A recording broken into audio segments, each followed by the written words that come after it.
ئێوارەتان باش بەڕێزان، خۆشحاڵین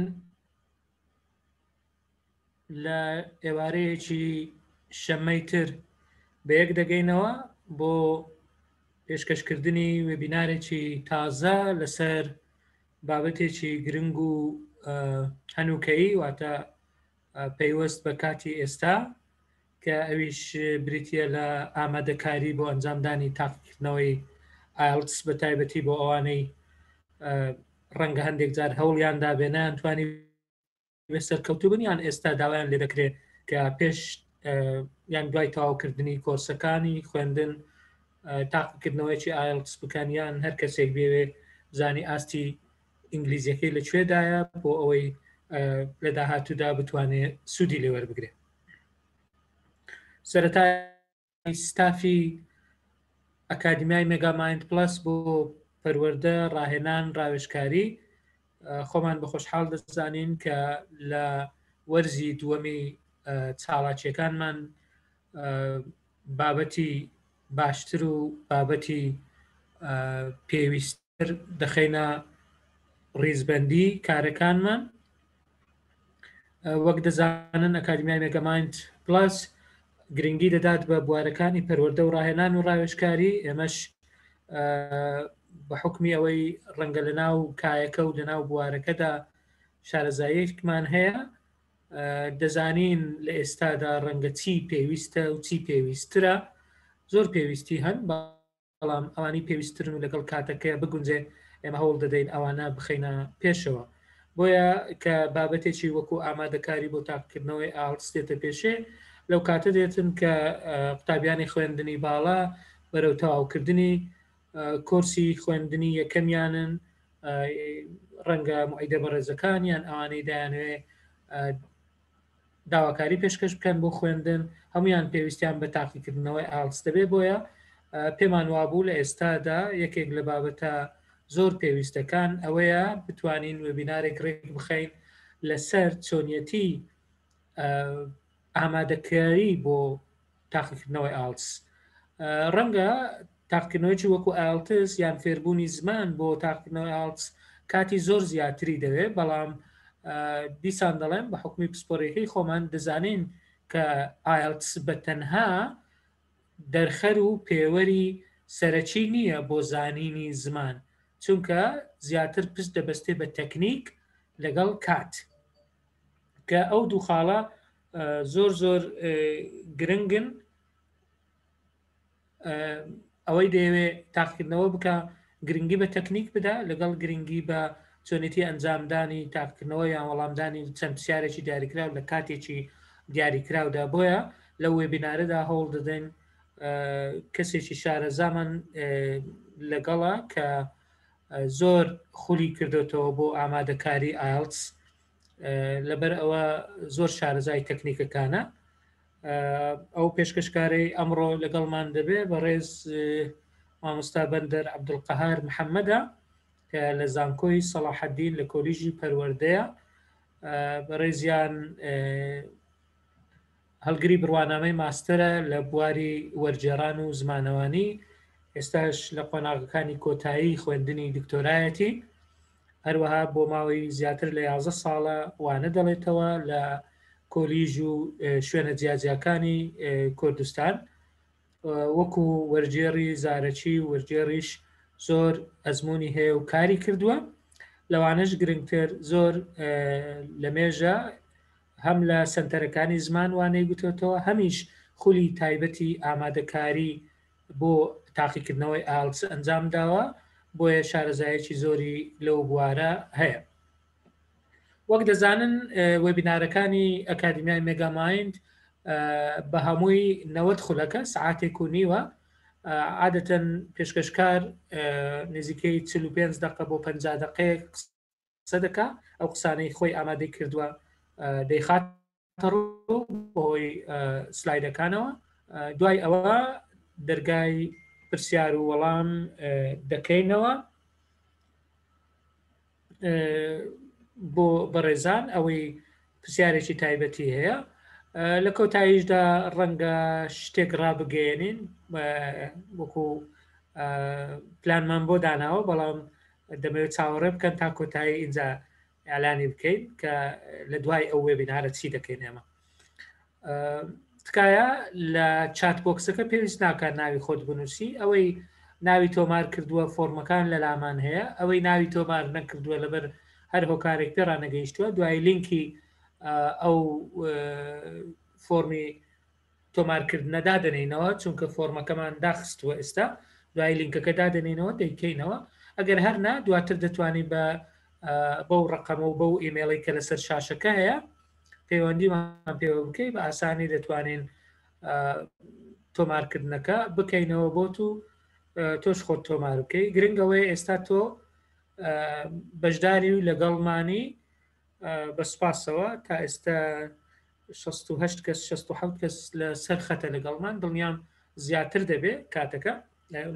و بەشداربوانیش. ئەوی تر هەوڵ دەدەین ئەو وێبینارەش وەک وێبینارەکانی پێشوو هەر هەمووی تۆمار دەکەین. ئێستا وەک دەبینن ڕەنگە لەسەر شاشەکە تۆمارکردن بەردەوامە، تاکو ئەوانەی کە بەشێکیان لەدەست چوایان، ئەوانەی کە نەیانتوانیوە بەشدار بن، ئەمە بتوانین دواتر لینکەکە لەگەڵ ئێوەی بەڕێز هاوبەشی پێ بکەین تا ئێوەش دەتوانن بۆ برادرانی خۆتان بینێرن، بۆ خۆتان دووبارەی بکەنەوە، تێبینەکان زیاتر لێورد بنەوە. لینکی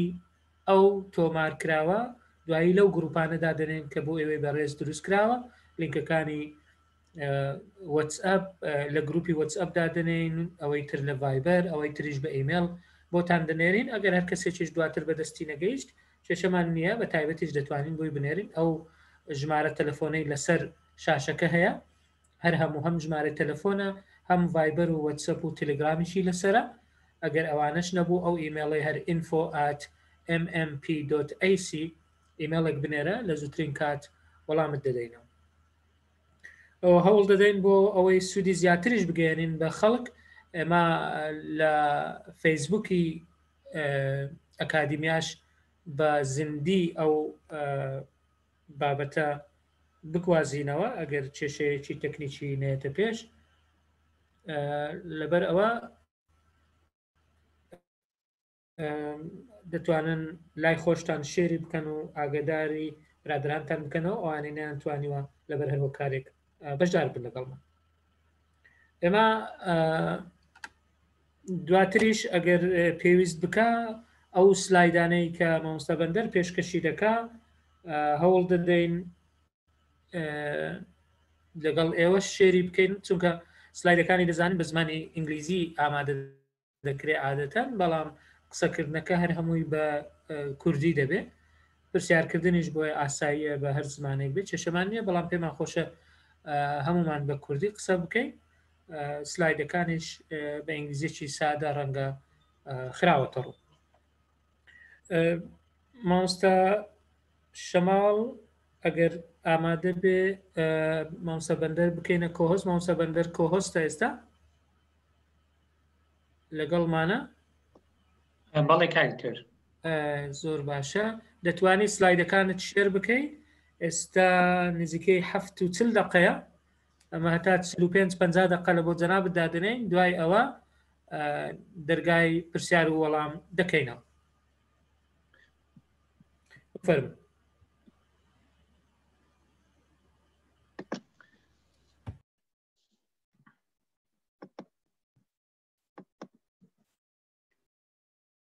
زۆر سپاس کاکتۆر. سەرەتا دەمەوێت زۆر سپاسی جەنابت بکەم بۆ ڕەخساندنی ئەو دەرفەتە تاوەکو بتوانم لە ماوەی کە بۆ دیاری کردم بتوانم هەندێک تێبینی گشتی هەندێک لە شێوازی پرسیارەکانی تاقیکردنەوەی ئاڵسڕم بکەمەوە بۆ بەڕێزان. سەرەتا دەمەوێت بڵێم کە تاقیکردنەوەکە دابەشکراوە بۆ 4 بەش یاخود مۆجڵ. منی شەڵ دەدەم بە هەمان شێوە هەر مۆجڵێک بە تەنیا باز بکەم، لە کۆتاییەکەشدا هەندێک سایتتان پیشان بدەن کە بتوانن هەر کەسێک بیەوێت خۆی ئامادە بکات بەکاری بێنێ و سوودی لێوەربگرێت. وەکو بیدایی پێویستە هەمومان بزانین کە لە هەندێک لە زانکۆکان، نەک هەمووی زانکۆکانی دەرەوە، خوێندن بە زمانی ئینگلیزیە بۆ ئەوە زۆربەی قوتابیانیش یاخود بەشێکی زۆری لە قوتابیان لە وڵاتانی ترەوە دێن واتە international students-ن بۆیە زۆر گرنگە بۆ ئەو قوتابیانە توانای تێگەیشتن و گفتوگۆیان هەبێت بە زمانی ئینگلیزی چونکە لە زۆربەی زانکۆکان خوێندن بە زمانی ئینگلیزیە. تاقیکردنەوەی IELTS دوو جۆری هەیە، یەکەمیان ئەکادمیک، دووەمیان جنرال ترینینگ. جنرال ترینینگ زیاتر بۆ ئەوانەیە کە دەیانەوێت بەهۆی دۆزینەوەی کارێک یاخود بۆ هەر کارێکی دیکە جگە لە خوێندن یاخود لایەن ئەکادمی سەفەری شوێنێک بکەن و داوای ڤیزا بکەن لە وڵاتانی تر. ئەکادمیک بۆ ئەو کەسانەیە کە بۆ مەبەستی ئەکادمی سەردانی لە وڵاتان دەکەن تاوەکو دەری بخەن کە ئەو کەسە توانایی گفتوگۆکردنی هەیە و هیچ کێشەیەکی نابێت لە بەکارهێنانی زمانی ئینگلیزی. هەردوو جۆرەکەیان بۆ 4 مۆجڵ یاخود بەشدا بەشکراون، هیچ جیاوازیەکیان نییە، تەنها لە ناوەڕۆک نەبێت کە ناوەڕۆکی ڕەنگە ریدینگ پاسیجەکە و ڕایتینگەکە کەمێک جیاواز بێت لە دوو بەشەکەی تر. ئەو کاتەی کە تەرخان کراوە بۆ هەر بەشێکیان 30 خولەک بۆ لیسنینگ، 6 خولەک بۆ ریدینگ، 6 خولەک بۆ ڕایتینگ، 11 تاوەکو 14 خولەکیش بۆ سپیکینگ دەبێت. سەرەتا دەمەوێت هەندێک تێبینی گشتی باز بکەم بۆ ئەو کەسانی کە دەیانەوێت تاقیکردنەوەی IELTS بکەن. تاقیکردنەوەکە لە 4 بەش پێک دێت، هەروەکو باسمان کرد. سەرەتا بەشی لیسنینگ لە 4 ئۆدیۆ، هەر ئۆدیۆیەکیان چەند پرسیارێکی لێیە، بەڵام بە هەر 4یان تەنها 40 پرسیار لە قوتابیەکە دەکرێت کە ڕەنگە شێوازی پرسیارەکان هەندێکیان جیاواز بێت، هەندێکیان پڕکردنەوەی بۆشاییە، هەندێکیان مەڵتیپڵ چۆیسە، هەندێکیان ترو فۆڵس ئەند نۆت گیڤنە کە هەندێک بە کورتی باسی هەریەک لەو جۆرانەش دەکەم دواتر. بەشی دووەمیان ریدینگ کە 3 پاسێک وەردەگری، بە هەر سێکیان 40 پرسیار تێدەکرێن، دووبارە شێوازی پرسیارەکان جیاوازە و ڕەنگە لە ریدینگ پاسیجێک 2 شێوە پرسیار بەکاربێ، لە ریدینگ پاسیجێکی دیکە 1 جۆر یاخود 3 جۆر بەکاربێ، بەڵام گرنگ ئەوەیە بە هەر 3 ریدینگ پاسیجەکە تەنها 40 پرسیارت لێ دەکرێت. بەشی ڕایتینگ 2 تاسکت پێدەدرێ، تاسکی یەکەم 20 خولەکت هەیە تاوەکو وەصفی خشتەیەک یاخود نەخشەیەک یاخود چارتێک بکەیت. بەشی دووەمیان یاخود تاسکی دووەمیان 40 خولەکت هەیە تاوەکو باسی بابەتێکی کۆنترۆڤەرشیاڵ واتە چەند ڕایەکی جیاواز لەبارەی ئەو بابەتە هەیە، لە ماوەی 40 خولەک بتوانی باسی بکەیت. بەشی کۆتاییەکەی سپیکینگە کە هەندێک جار لە هەمان ڕۆژی ڕیتن ئەنجام نادرێت، لە ڕۆژێکی دیکە ئەنجام دەدرێت، هەرچەندە هەندێک جار هەوە سپیکینگیش لە هەمان ڕۆژ بووە، بەڵام سپیکینگیش بۆ 3 بەش دابەش دەکرێت کە لە ماوەی 11 بۆ 14 خولەک ئەنجام دەدرێت. یەکەمیان تەنها خۆناساندنێکی پوخت و کورت، بەشی دووەمیان کارتێکت دەدەنێت کە ڕستەیەکی لەسەر نووسراوە و داوات لێ دەکەن ماوەی خولەکێک یان 2 خولەک لەبارەی ئەو بابەتە قسەی بکەیت. پاژەوەی لەبارەی بابەتەکە قسەت کرد، اینجا هەندێک پرسیارت لێ دەکەن کە دەبێتە وەکو ئینتەرویوی لێدێ، وەکو مقابلەی لێدێ، وەکو پرسیار و وەڵامی لێدێتن. لەبەرچی ئەم فۆرماتەی زمان بەم شێوەیە و ئەو تێستە بەم شێوەیە دانراوە، دەبێ بزانین کە باسی زمان دەکەین و باسی بەهرەکانی زمان دەکەین بۆ 2 گروپ دابەش دەکرێن. گروپێکیان پێیان دەڵێن input skills واتە ئەو سکیڵانە و ئەو بەهرانەی بەهۆیەوانەوە زانیاری وەردەگرین، واتە تێگەیشتن و بە چ شێوەیەک دەتوانی زانیاری وەربگری لە ڕێگای ریدینگ و لە ڕێگای لیسنینگەوە. هەر لەبەر ئەوە شاگەر سەیری فۆرماتی تێستەکە بکەین، سەرەتا تەرکیز لەسەر ئینپوت دەکرێت واتە چۆن زانیاری وەردەگری لیسنینگ و ریدینگ. لە دوو بەشەکەی تر کەوا پێیان دەڵێن output skills، تێستی چۆنیەتی یاخود هەڵسەنگاندنی توانای تۆ دەکەن بۆ ئەوەی بتوانی کە زانیاری بدەیت لە کاتی گفتوگۆکردن کە ئەویش بە ڕێگەی ڕایتینگ و سپیکینگ دەکرێت. کە باسی فۆرماتەکەمان کرد بەم شێوەیە بوو ئەگەر سەیری بکەی لیسنینگ لە 4 سێکشن واتە 4 ئۆدیۆ بە هەر 4یان پرسیاری گشتی و 30 خولەکت هەیە بۆ هەر کاتێکیان بۆ هەر 4یان و لەو کاتەیە دەبێت تەواوی بکەی و کاتی ریدینگ دەست پێ دەکاتن. ئەگەر سەیری ریدینگ بکەی لە لای ڕاستە ئەکادمیک 3 سێکشن 40 ئایتم 60 خولەکت هەیە، لە لای چەپ هەمان شت واتە لە ڕووی ستراکچەرەوە ئەکادمیک IELTS لەگەڵ جنرال ترینینگ هیچ جیاوازیەکی نییە، هەروەکو گوتمان تەنها لە ناوەڕۆک هەندێک جیاوازن. هەندێک تێبینی گشتی بۆ ئەو کەسانی کە دەیانەوێ تاقیکردنەوەی IELTS ئەنجام بدەن زۆر گرنگە زانیاری گشتیان هەبێت لەبارەی چەند تۆپیکێکی جیاوازەوە، چونکە هەندێک کات قوتابی بە تایبەت لە کاتی قسەکردن و لە کاتی گوێگرتن ئەو بابەتەی کە گوێی لێ دەبێت یاخود ئەو بابەتەی کە دەبینێت تاوەکو قسەی لەبارە بکات یاخود لە کاتی نووسین ڕایتینگ ئەگەر معلوماتی هەبێت لەسەر ئەو بابەتە زۆر لای ئاسان دەبێت. بۆیە ئەو کەسانەی کە دەیانەوێت تاقیکردنەوەی IELTS ئەنجام بدەن زۆر گرنگە ئەگەر هەندێک زانیاری گشتی لەبارەی بابەتی جیاجیا کۆ بکەنەوە و بخوێنەوە و گوێ بگرن لەبارەی زۆر گرنگە بۆیان. شتێکی دیکە کە ڤۆکابولەریە واتە وشە بۆ ئەنجامدانی بۆ دەربڕینی ئەو بیرۆکانەی کە قوتابیەکە هیتی پێویستی بە وشەیە و زۆر گرنگە بەشەکانی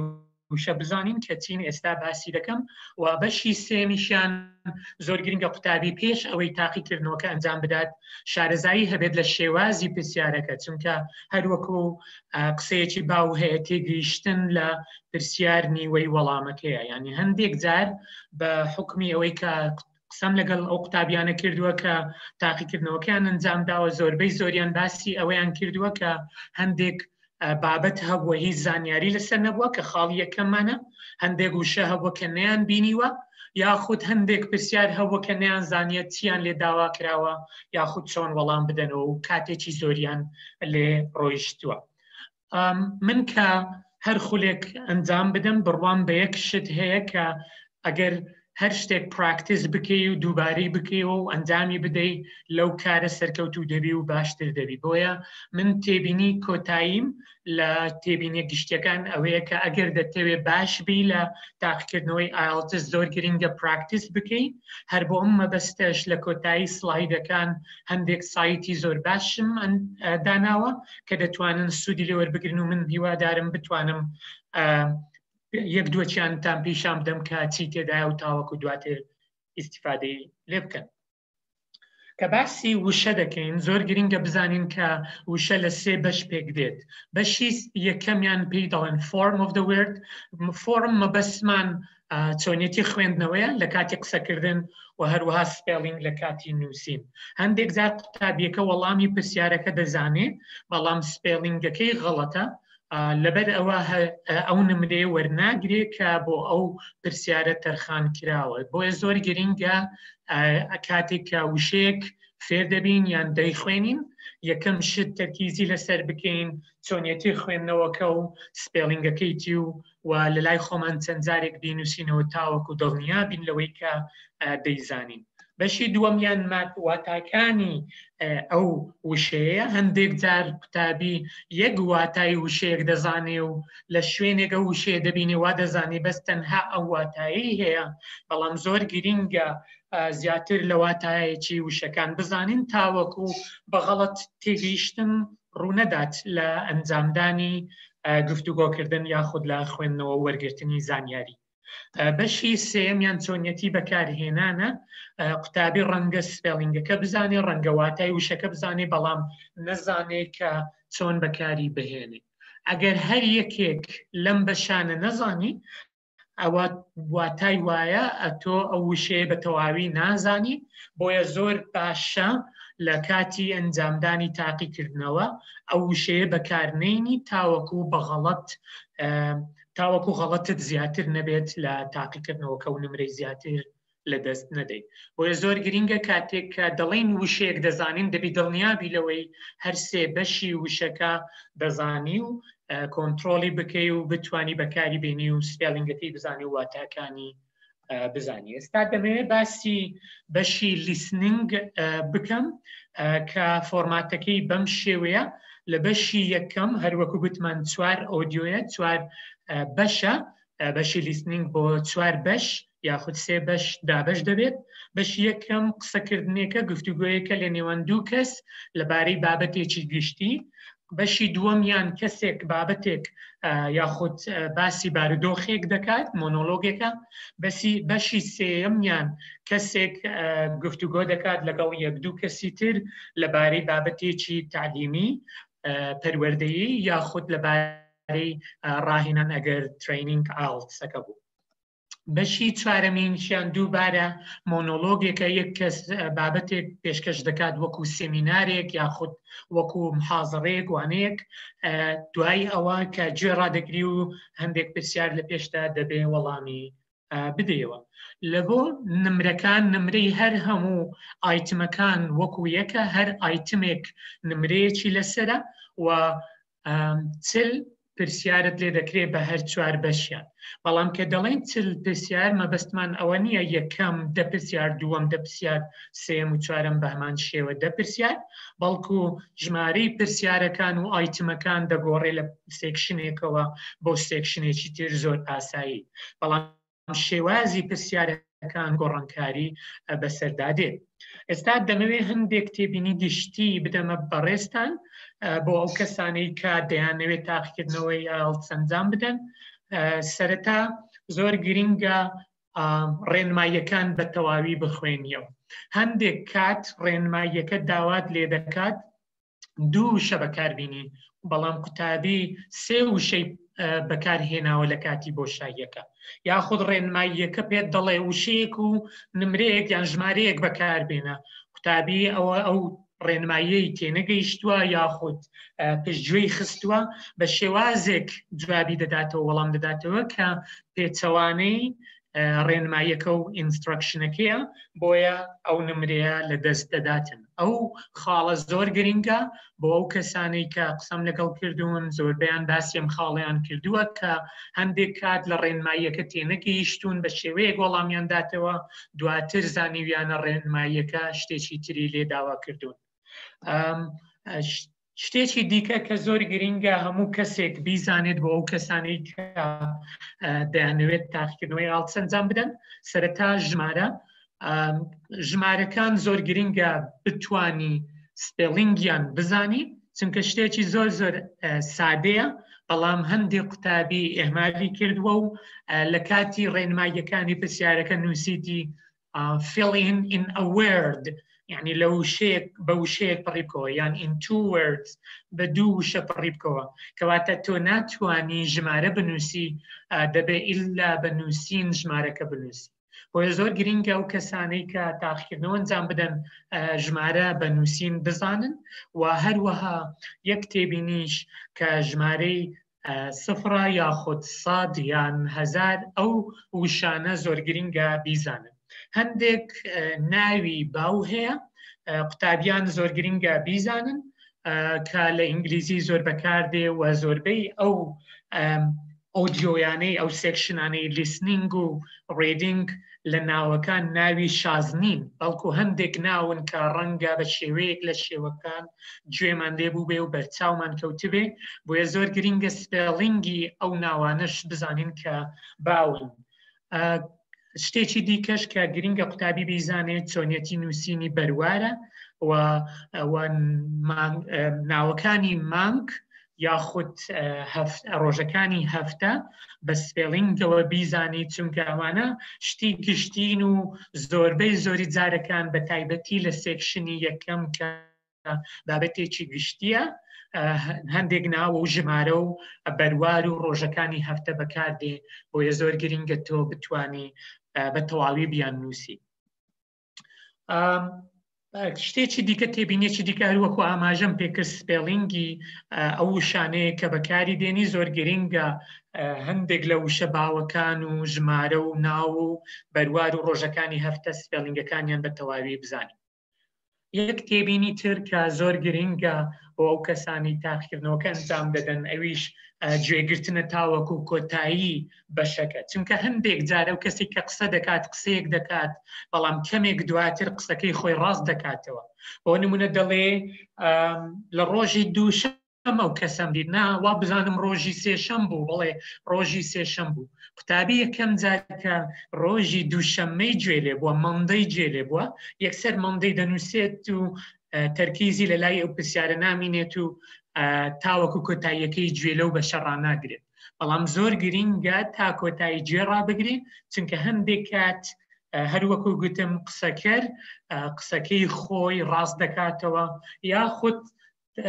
سوودێکی تر ئەوەیە کە ڕەنگە وەڵامی پرسیارێکت دەست نەکەوتی بێت لە بیدایەتی لە کۆتاییەکەی دووبارەی بکاتەوە بە شێوازێکی دیکە بۆیە زۆر گرینگە کە ئەگەر وەڵامەکانی پرسیارەکانت هەمووش وەڵامت دابوویەوە تۆ هەر گوێ بگری و هەر تەرکیز بکەی لەسەر ئۆدیۆکە و سێکشنەکە تاوەکو قسەکردنەکە تەواو دەبێت چونکە هەروەکو گوتم ڕەنگە سوودی لێ ببینی لەو پرسیارانەی کە وەڵامت داتەوە یاخود وەڵامێکی ڕاست کرد بێتەوە شتێکی دیکە کە تێبینیەکی زۆر زۆر گشتیە بەڵام ئیستیفادەی لێ دەکەن هەرچەندە بە شێوەی نەزەری من باسی دەکەم لە خولەکان بە شێوەی عملی دەیکەین narrow down options مەبەستم ئەوەیە ئەگەر بۆ شایەکێک درابوو ئەتو سەیری پێش بۆ شایەکە و دوای بۆ شایەکە دەکەی بۆیە تو دەبێت دای بنی کە بژاردەکان کەم بکەیەوە مەبەستەکەم ئەوەیە بۆ نمونە لە شوێنێک تەنها ژمارە بەکاردێ ئەتو تەنها تەرکیزت لەسەر ژمارە بێت لە کاتی گوێگرتن لە شوێنێک ڤێرب بەکاردێ فرمان بەکاردێ تۆ تەرکیزت تەنها لەسەر فرمان بێت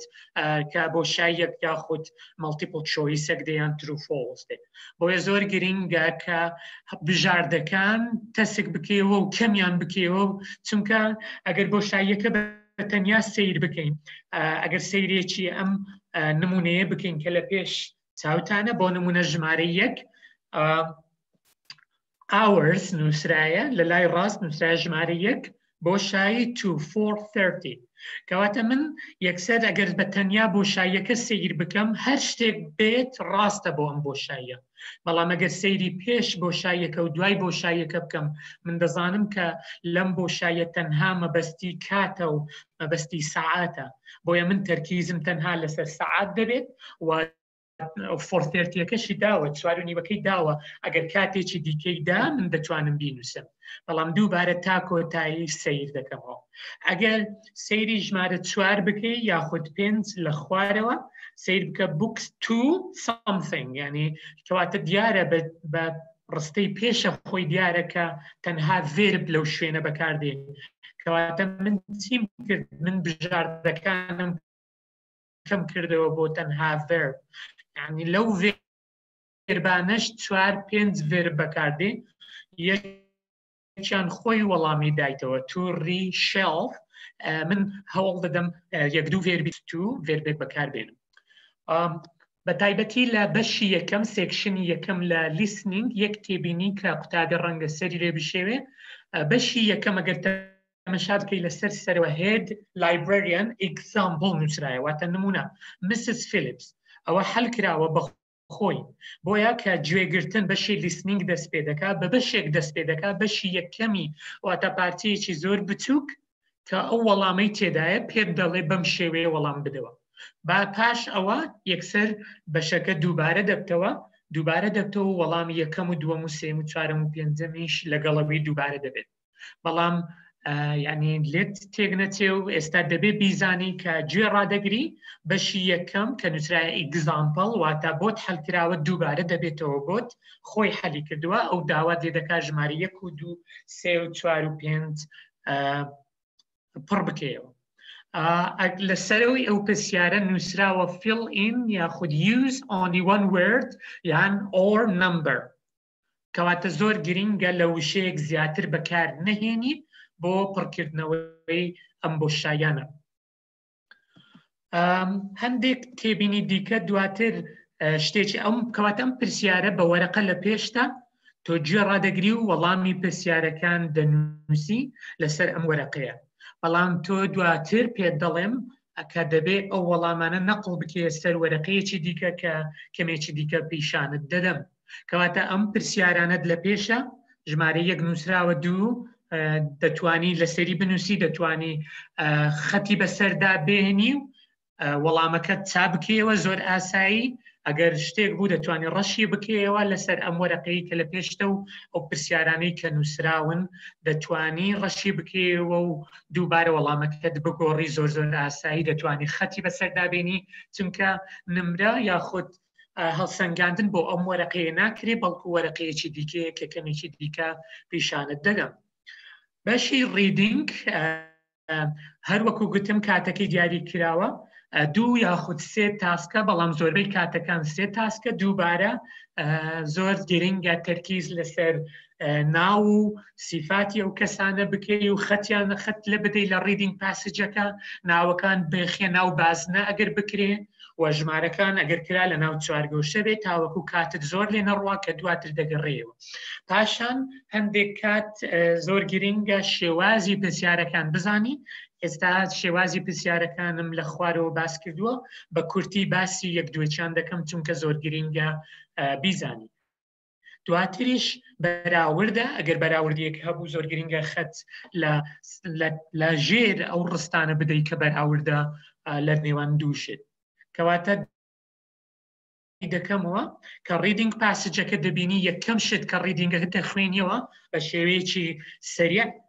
کە لە کاتی خوێندنەوە محاولە بکە ناوەکان لە ناو بازنەدا بنی بۆ خۆت بیبینەوە و ژمارەکان لە ناو 4 گۆشەیە گدای بنی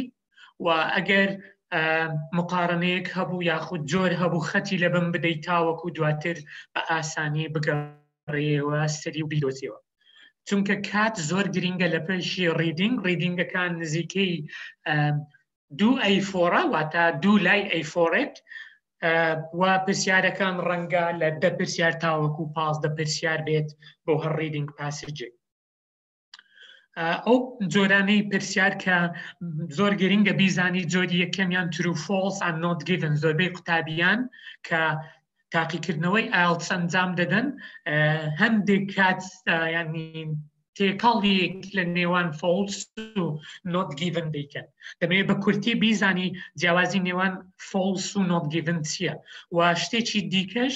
تۆ ناتوانی سەح و غەڵەت لێ بدەیت چونکە نووسراوە right true false or not given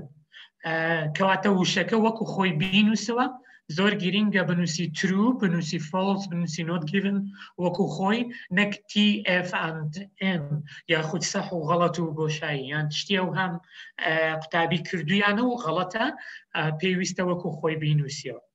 false لەگەڵ not given هەندێک کات قوتابی تێکەڵی دەکا من حەز دەکەم قوتابیان بیزانن کە false لە ناو ریدینگ پاسیجەکە هەیە ئەو ڕستەیە زۆر گرنگە بیدۆزیەوە کەواتە پرسیارێک ڕستەیەک نووسراوە لە پرسیارەکان ئەو ڕستەیە لە ناو ریدینگ پاسیجەکە هەیە بەڵام پێچەوانەی ئەوەی ناو ریدینگ پاسیجەکەیە کەواتە ئەو ڕستەیە ناو ریدینگ پاسیجەکە یاخود ئەو بەشە لەگەڵ پرسیارەکە پێچەوانەی یەکترن لەو حالەتە دەبێتە false بەڵام not given ڕستەکە لە ناو ریدینگ پاسیجەکە هەنیە ئاماژەی پێ نەکراوە کەواتە زۆر گرنگە قوتابی بزانێت جیاوازی نێوان false و not given چییە. هەر وەکو گوتم false واتە پرسیارەکە و ریدینگ پاسیجەکە بەشێکی ئەو ڕستەی تێدایە بەڵام پێچەوانەی یەکترن falseە. not givenەکە واتە هەرنیە ئاماژەی پێ نەکراوە ئەو زانیاریە. بەشی multiple choice زۆر گرنگە قوتابیان بیزانن multiple choice دوو جۆری هەیە یەکێکیان choose only one واتە تەنها یەکیان هەڵبژێرە یاخود choose any correct answer واتە هەر وەڵامێک ڕاست بوو تۆ هەڵی بژێرە. هەندێک کات 4 یاخود 3 دانیان ڕاستە هەندێک کات خۆی دیاری دەکات دەرێ 3 دانیان ڕاستە تۆ هەر سێکیان هەڵبژێرە. کەواتە multiple choice دەبێت ئاگاداربی دوو جۆرە ڕێنماییەکانی ڕاهێنانەکە یاخود پرسیارەکە بخوێنەوە کە ئاماژەی پێکردووە تۆ تەنها یەک وەڵام هەڵدەبژێری یاخود چەند وەڵامێکی ڕاست هەیە هەر هەمویان هەڵدەبژێری. fill in the gaps یەک تێبینی بۆ fill in the gaps هەر وەکو بەشی listening زۆر گرینگە fill in the gaps با بڵێن بەرتەسکی بکەینەوە واتە بژاردەکان کەم بکەینەوە بە تەرکیزکردن لەسەر ناو یاخود بە تەرکیزکردن لەسەر شوێن دەتوانی ئەو بچی ئەو بەشەی یاخود ئەو ناوە لە ناو ریدینگ پاسیجەکە بدۆزیەوە ئینجا ڕستەکانی ئەو ناوێ بخوێنیەوە یاخود ئەو شوێنە بخوێنیەوە تاوەکو ئەم بەشە بدۆزیەوە لەگەڵ ماچینگ ئەمیش هەمان شتە ئێستا دەمەوێت بەس یەک تێبینی لەبارەی ریدینگ پاسیج کە چۆن پرسیارەکان وەڵام بدەیەوە بە ڕێی خۆم یعنی من ئەو قسانەی کە دەیکەم تەنها پێشنیارن و بە پشتبەستن بە قسەی ئەو کەسانەی کە تاقیکردنەوەکەیان ئەنجامداوە و هەڵەیان کردووە و دواتر تاقیکردنەوەکەیان ئەنجامداوە و نمرەی باشتریان بەدەست هێناوە من ئەو پێشنیارانە بۆ جەنابتان و جێگران دەکەم لە کاتی ڕیدینگ زۆر گرینگە سێ هەنگاو ئەنجام بدەی هەر وەکو گوتم لە بیدایەتەکە بەشی یەکەم یاخود هەنگاوی یەکەم پێی دەڵێن سکیم زۆر گرینگە تۆ ریدینگ پاسیجەکە بە سەریعی بخوێنیەوە ئەگەر چەند ڕستەیەکی یەکەمی هەر پارەگرافێکیش بێت زۆر باشە تاوەکو چونکە هەر وەکو دەزانن ڕستەی یەکەم لە هەر پارەگرافێک پێی دەڵێن تۆپیک سنتنس لەبەر چیش پێی دەڵێن topic sentence چونپێکی تێدایە واتە بابەتی ئەو پارەگرافی تێدایە من کە زانیم پارەگرافێک لەبارەی چ بابەتێکە دەچم هەر پرسیارێکم دۆزیەوە لەبارەی ئەو بابەتە دەچم تەنها ئەو پارەگرافە دەگەڕم پێویست ناکە ریدینگ پاسیجەکە هەر هەموو بخوێنمەوە بۆیە هەنگاوی یەکەم خوێندنەوەی ریدینگ پاسیجەکە بە سەریعی ئەگەر بتوانی تەنها ڕستەی یەکەم و دووەمی هەر پارەگراف فێک بێت زۆر باشە بەڵام لە کاتی خوێندنەوەی ڕستەی یەکەم و دووەم پێم باشە هەروەکو گوتم ناو و ژمارەکان لە ناو بازنا یاخود لە ناو چوارگۆشەیەکدا بنی تاوەکو بزانی ئەو پارەگرافە لەبارەی ئەو ناوەیە یاخود ئەو ژمارەی ئاماژە پێکردووە چونکە زۆربەی پرسیارەکانی ریدینگ و تەنانەت لیسنینگیش لەبارەی ژمارە و ناوە تۆ کە ناوێکت دۆزیەوە لە ناو پارەگرافەکە دەچی تەنها و پارەگرافە دەخوێنیەوە و تەرکیز زیاتر لەسەر و پارەگرافە دەبی پاش ئەوەی کە سکیمت کرد ریدینگ پاسیجەکە واتە ڕستەی یەکەم و دووەمی هەر پارەگرافێکت خوێندەوە و ناوەکانت بازنە لێدا یاخود زانیت هەر پارەگرافێک لەبارەی چ بابەتێکە بەهۆی تۆپیک سنتنسەوە اینجا بچی پرسیارەکان بخوێنیەوە باشە لە کاتی خوێندنەوەی پرسیارەکان زۆر گرینگە وشەی سەرەکی هەر پرسیارێک دیاری بکەیت وشەی سەرەکی مەبەستم ناو ژمارە یاخود ڤێرب واتە فرمان دیاری بکەیت بەڵام بە دەرەجە یەک ناو ژمارە verb identify keywords in the questions لە هەر پرسیارێک تۆ ناتوانی و کاتت نییە بۆ هەر پرسیارێک بچی ریدینگ پاسیجەکە بخوێنیەوە بۆیە زۆر گرینگە هەر بەشێکی پرسیارەکان بۆ نمونە 5 پرسیار بەیەکەوە هەر لە هەر یەکێکیان یەک دوو وشەی سەرەکی دیاری بکەیت اینجا بچی ریدینگ پاسیجەکە سکان بکەیت لە کاتی سکان مەبەستمان چییە واتە تو ئەو وشانەی کە لە پرسیارەکە دیاریت کردووە دەچی دەیدۆزیەوە بۆ نمونە ئەگەر ناوێکە ئەگەر ژمارەیەکە لە پرسیارەکان ئاماژەی پێکراوە دەبێت بچی ئەو ناو و ئەو ژمارەیە لە ناو ریدینگ پاسیجەکە بدۆزیەوە زۆر گرینگە کات زۆر بە فیڕۆ نەدەی کاتی خۆت دابەش بکەی بۆ هەر ریدینگ پاسیجێک ریدینگ پاسیجەکان من ناڵێم هەر هەمویان وەکو یەکن بەڵام هەر پرسیارێکیان هەر نمرەکەی وەکو یەکە بەڵام ریدینگ پاسیجەکانی دووەم و سێم کاتی زیاتری دەوێت بۆیە پێم باشە بۆ ریدینگ پاسیجی یەکەم ئەو کاتەی دیاری دەکەی بۆی کەمتر بێت لە ریدینگ پاسیجی دووەم و لە ریدینگ پاسیجی سێم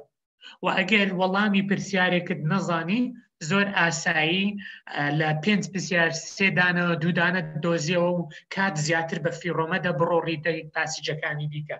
دواتر ئەگەر کاتت مایەوە دەتوانی بگەڕێەوە سەر و پرسیارانی کە وەڵامت نەداوەتەوە بەڵام پێم باشە کاتەکەی خۆت دابەش بکەیت بەشی ریدینگ و بەشی ڕایتینگکە دواتر دێنە سەری دووبارەی دەکەمەوە ئەو تەکنیکە تەنها تەکنیک نییە کە قوتابیان بەکاری دێنن هەندێک قوتابی ڕاستە و خۆ دەچێ پرسیارەکان دەخوێنێتەوە و اینجا دێن ریدینگ پاسیجەکە دەخوێنێتەوە بەڵام ئەو تەکنیکی کە من پێم باشە و قوتابیان پێم باشە پراکتیسی لەسەر بکەن ئەوەیە کە سەرەتا ریدینگ پاسیجەکە یەک دوو ڕستە یەکەمی هەر پارەگرافێک بخوێنیەوە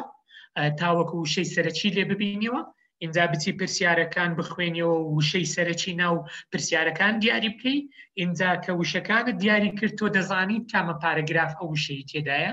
بڕۆ ئەو پارەگرافە بخوێنەوە و بیدۆزەوە تاوەکو کاتت لێ بەفیڕۆ نەدرێت. یەک تێبینی دیکە هەروەکو لە لیسنینگ کە باسم کرد reading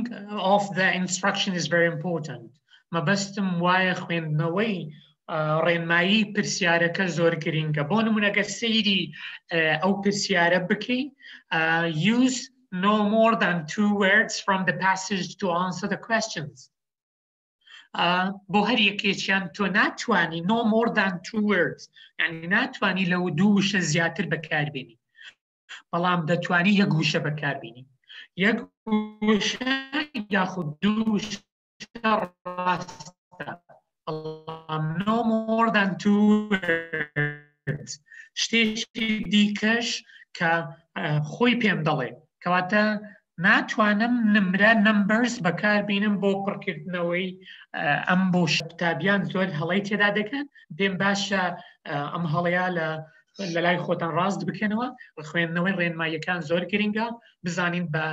شێوازی وەڵامدانەوە چیم داوا لێ دەکات دوای ئەوە کەمکردنەوە یاخود ناڕۆدان داون ئۆپشنز کەمکردنەوەی بژاردەکان زۆر گرنگە بۆ نمونە William learned some from a library book دەتوانم لەو بەشە ویلیام بە وشەی سەرەکیدا بنێم لەگەڵ لایبرەری بوک کەواتە کە لە کاتی خوێندنەوەی ڕیدینگەکەی یەکەم ئەگەر ویلیامم بەبەرچاو کەتبێت یاخود وشەی بووکم بەبەرچاو کەتبێت من یەکسەر دەچمە ئەو پارەگرافە و بە تەسەلسولە وەڵامدانەوەی ئەو پرسیارانەیە واتە پرسیاری دووەم لە دوای پرسیاری یەکەمە پرسیاری سێم لە دوای یەکەم و دووەمە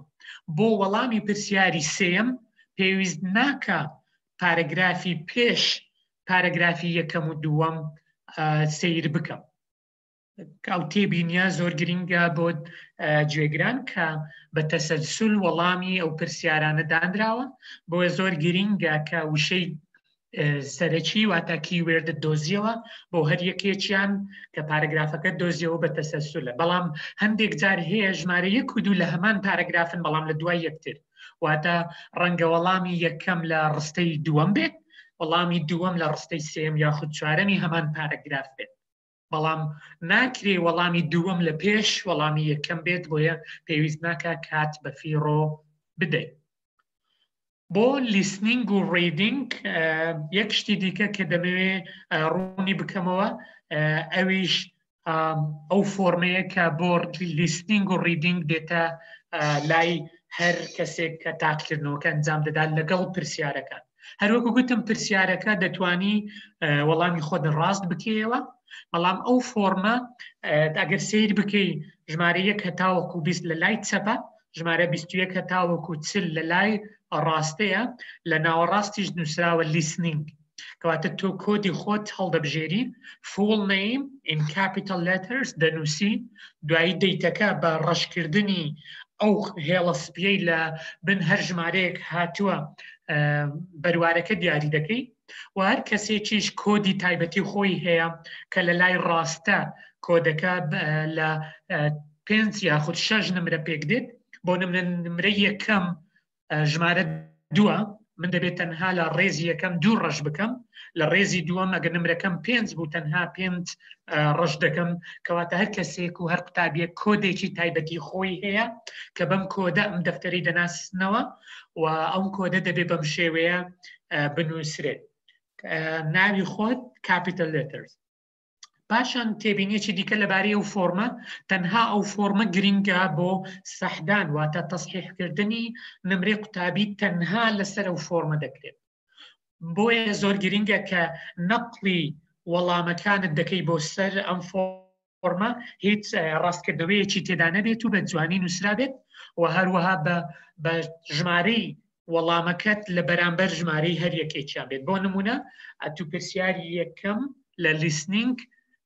بەس 4 دانە دزانیوە، پێنجەمت نەزانیە، تۆ یەکەم و دووەم و سێم و چوارەم پڕ بکەوە لەو فۆرمە و نەقلی وەڵامەکەی بکات، پێنجەم بەجێ بێ بە بۆشایی،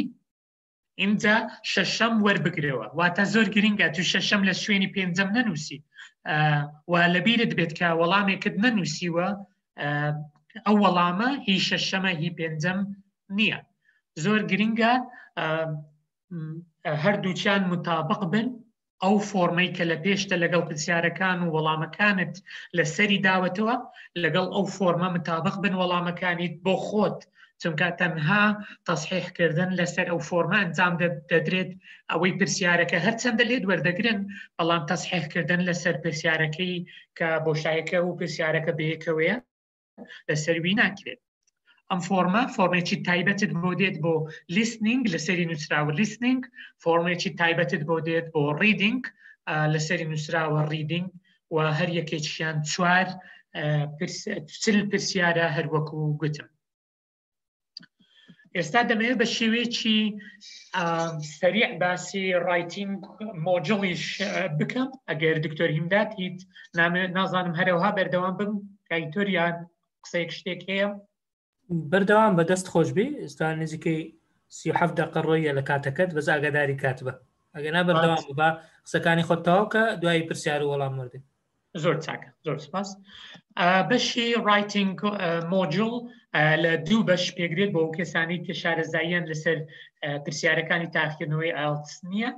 بەشی یەکەمیان چارتێکە یاخود دایگرامێک یان تەیبڵێک یان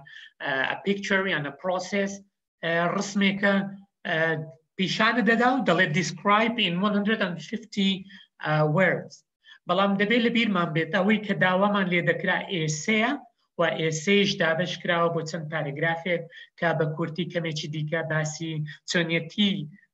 وەڵامدانەوەی ئەم پرسیارەش دەکەم بە کورتی، هەرچەندە من قسەکانم زۆربەی لەلایەنی نەزەریە بە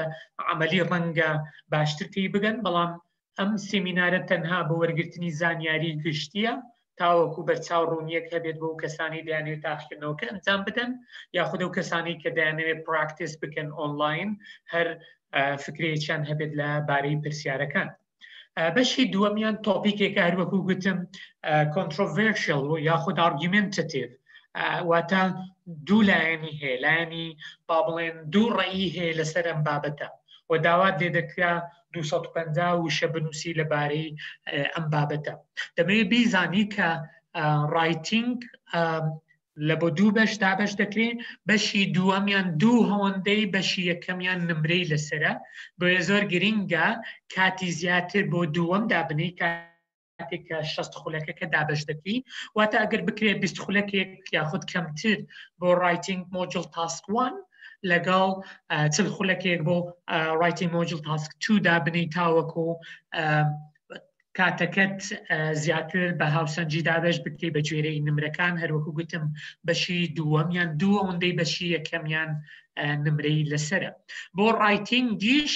فۆرمێکی تایبەتیت دێتە پێش تاوەکو ڕایتینگەکەی خۆتی لەسەر بنووسی کاتکەواتە ئەو وەرەقەی کە ڕایتینگی لەسەر دەکەی وەرەقەیەکی تایبەتە و خۆیان پێتی دەدەن. دەمەوێت باسی چۆنیەتی هەڵسەنگاندنی ڕایتینگ و سپیکینگ بکەم بە شێوەیەکی گشتی کە دابش کراوە بۆ 4 بەش. بەشی یەکەمیان تاسک ئەچیڤمنت. مەبەستم چێ لە تاسک ئەچیڤمنت؟ مەبەستم ئەوەی کە ئەوەی داوات لێ کراوە ئەنجامت داوە یاخودنا کە 25% نمرەکە لەسەر ئەو بەشەیە. بۆ نمونە داوات لێ دەکات بەراوردی پیشان بدەیت، داوات لێ دەکات زانیاریەکان کورد بکەوە، یاخود لە تاسکی دووەم داوات لێ دەکات ڕێی خۆت بنووسی و لایەنی باش و خراپ بڵێ، یاخود ڕێی یەکەم و دووەم بڵێ، یان شێوازی چارەسەری شتێک بکەیت، یان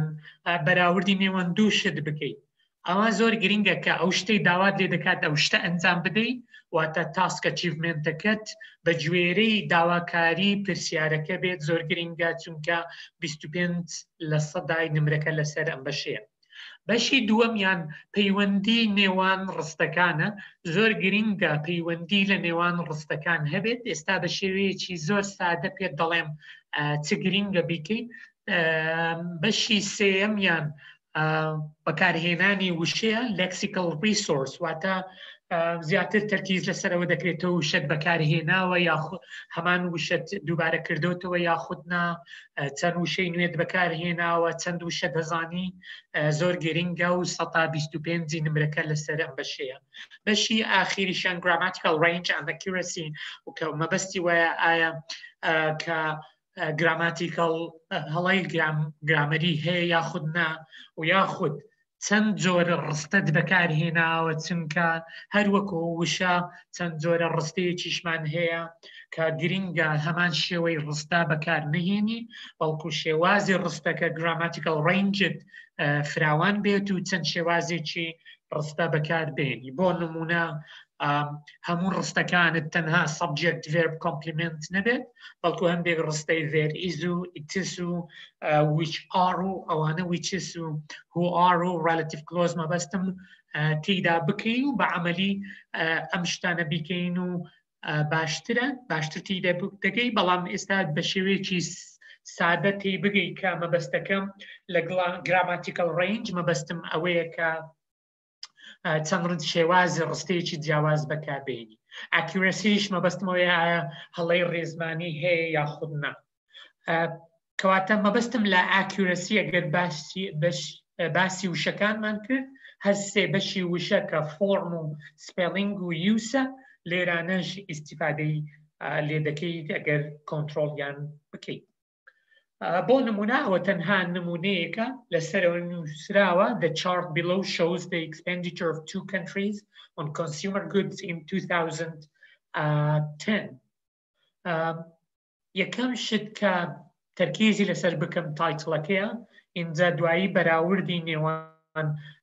با بڵێن ئەو شتانەی کە بەراورد کراوە. ئێستا بەراوردەکە لە نێوان فرانس and UK هەروەکو لە خوارێ نووسراوە فرانس شینەکەیە، UK با بڵێن پرتەقاڵیەکەیە، پاشان بەراوردە شیریکە لە نێوان cars, computers, books, perfume and cameras. کاتە سەرفکردنی پارە لە نێوان ئەو دوو وڵاتە لەسەر ئەو شتانە چەند بووە و هەریەکێکیان پارەکە لە لای چەپ نووسراوە کە بە پاوەندە هەروەکو ئاماژەی پێکردووە. بۆ ئەوەی کە ستراکچەرێکی جوانی هەبێت ئەو ڕایتینگ تاسک 1 من پێم باشە بەم شێوەیە بنووسێت define the topic in the first paragraph overview. مەبەستم لە topic ئەو ڕستەی لەسەرەوە دراوە. The chart below shows the expenditure of 2 countries on consumer goods in 2010. زۆر گرنگ پارافریزی بکەیت، بەڵام وشەی چارت مەگۆڕە وەکو خۆی بەکاری بهێنەوە. کاتە لە جیاتی وشەی شەو دەتوانی وشەی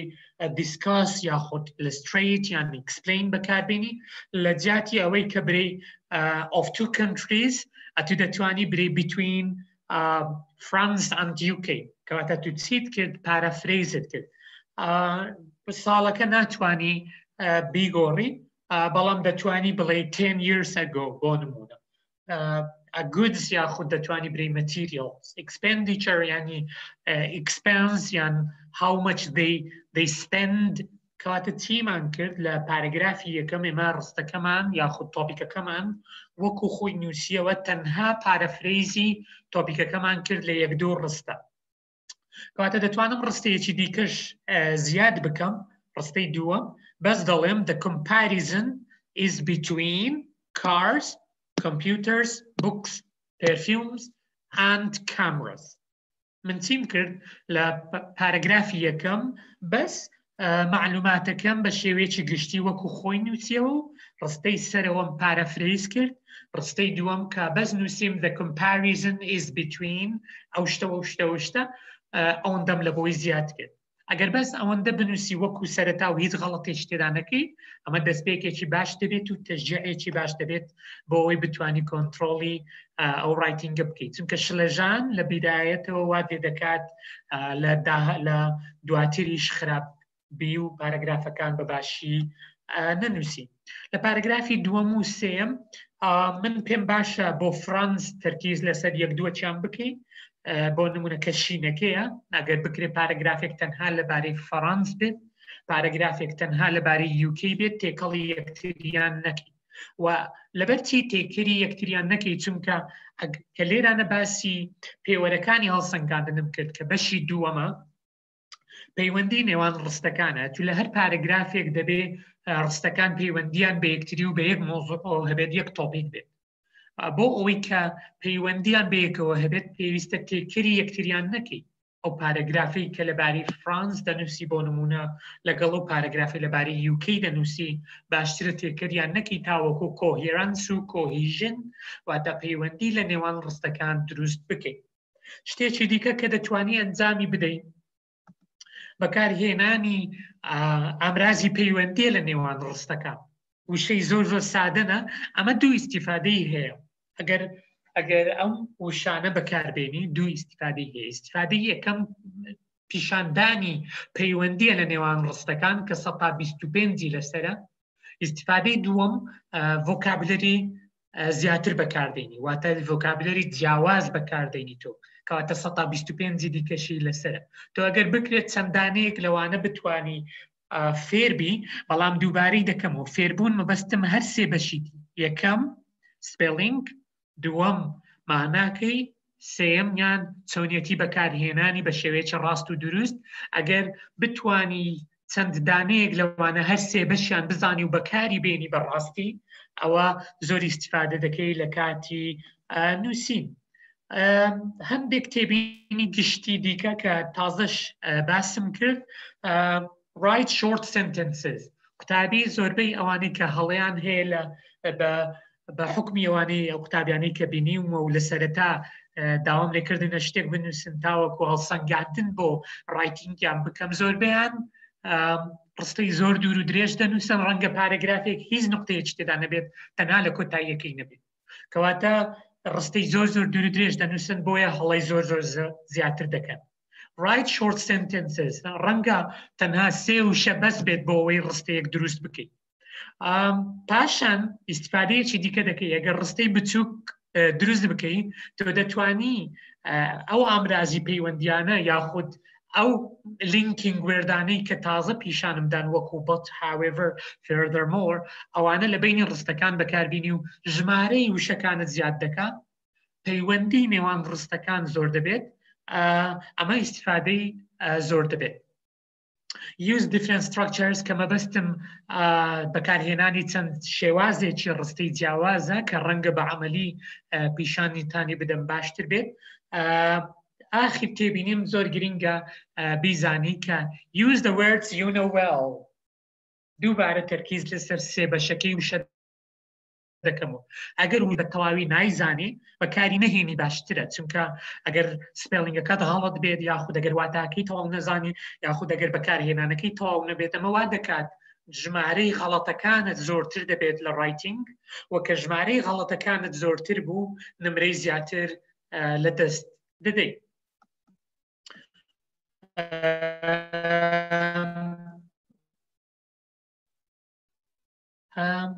بکەم چونکە ڕەنگە کاتەکەم زۆری نەمابێت باشتر بێت دەرفەت بە ئێوەی بەڕێز بدەین ئەگە کەسێک کۆمنتێک یاخود پرسیارێکی هەبێت. بەشی گفتوگۆکردن سپیکینگ مۆجل لە سێ بەش پێک دێت. یەکەمیان زانیاری گشتیە بۆ نمونە تۆ دادەنیشی welcome can you introduce yourself دەتوانی خۆت بناسێنی can you give me your ID can you say something about yourself دەتوانی شتێک لەباری خۆت بری can you say something about your town کەواتە زانیاری گشتیە تو چەند ئەگەر بکرێت بۆ ماوەی خولەکێک بێت یان چەند چرکەیەک بێت لەباری خۆت ئامادە بکەی زۆر گرنگە. بەشی دووەمیان کارتێک دەدەنێت لەسەر کارتەکە بابەتێک نووسراوە تۆپیکێک نووسراوە اینجا لە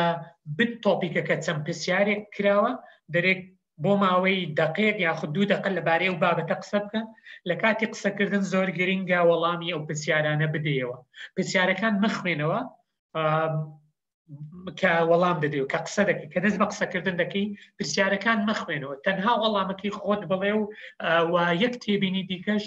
بەشی ئاخیریان follow-up question کە هەندێک پرسیاری دیکە لێ دەکات لەبارەی بابەتەکە وەکو ئینتەرویو مقابلەی لێ دێت دووبارە هەندێک تێبینی لەبارەی speaking give full answers واتە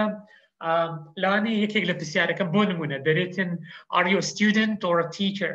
زۆر گرنگە تو بری I am a student یان بری I am a teacher یان I am an employee نەک بەس بڵێ student teacher employee مەبەستم ئەوەیە ڕستەی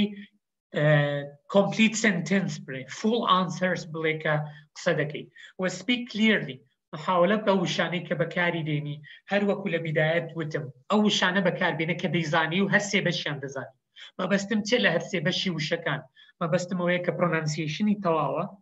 و تەواو دەزانی و معناکەی دەزانی و دەزانی چۆنیش بەکاربینی تەنها ئەو وشانە بەکاربینە کە هەر سێ بەشیان دەزانی و speak clearly زۆر گرنگە بڵێ هەندێک کات خۆت ڕاست بکەوە قسەی خۆت دووبارە بکەوە ئەمە هەندێک ئیسیفادەی هەیە یەک لەوانە وەیە کە تۆ وا پیشان دەدە ئینگلیزیەکەت باشە بۆ نمونە دەری I have been teaching English for 7 years no sorry I have been teaching English for 9 years now واتە تۆ چیت کرد خۆت ئینگلیزیەکەی خۆت پیشاندا کە دەتوانی بە ئینگلیزی قسەی خۆت بگەینی و ئەو مەبەستەی کە هەتا دەری ببڕێ تێبینێکی دیکە use fillers واتە هەندێک کات قوتابی لەبەرەوەی با بڵێن ئینگلیزی زمانی یەکەمی نییە زۆر ئاسایی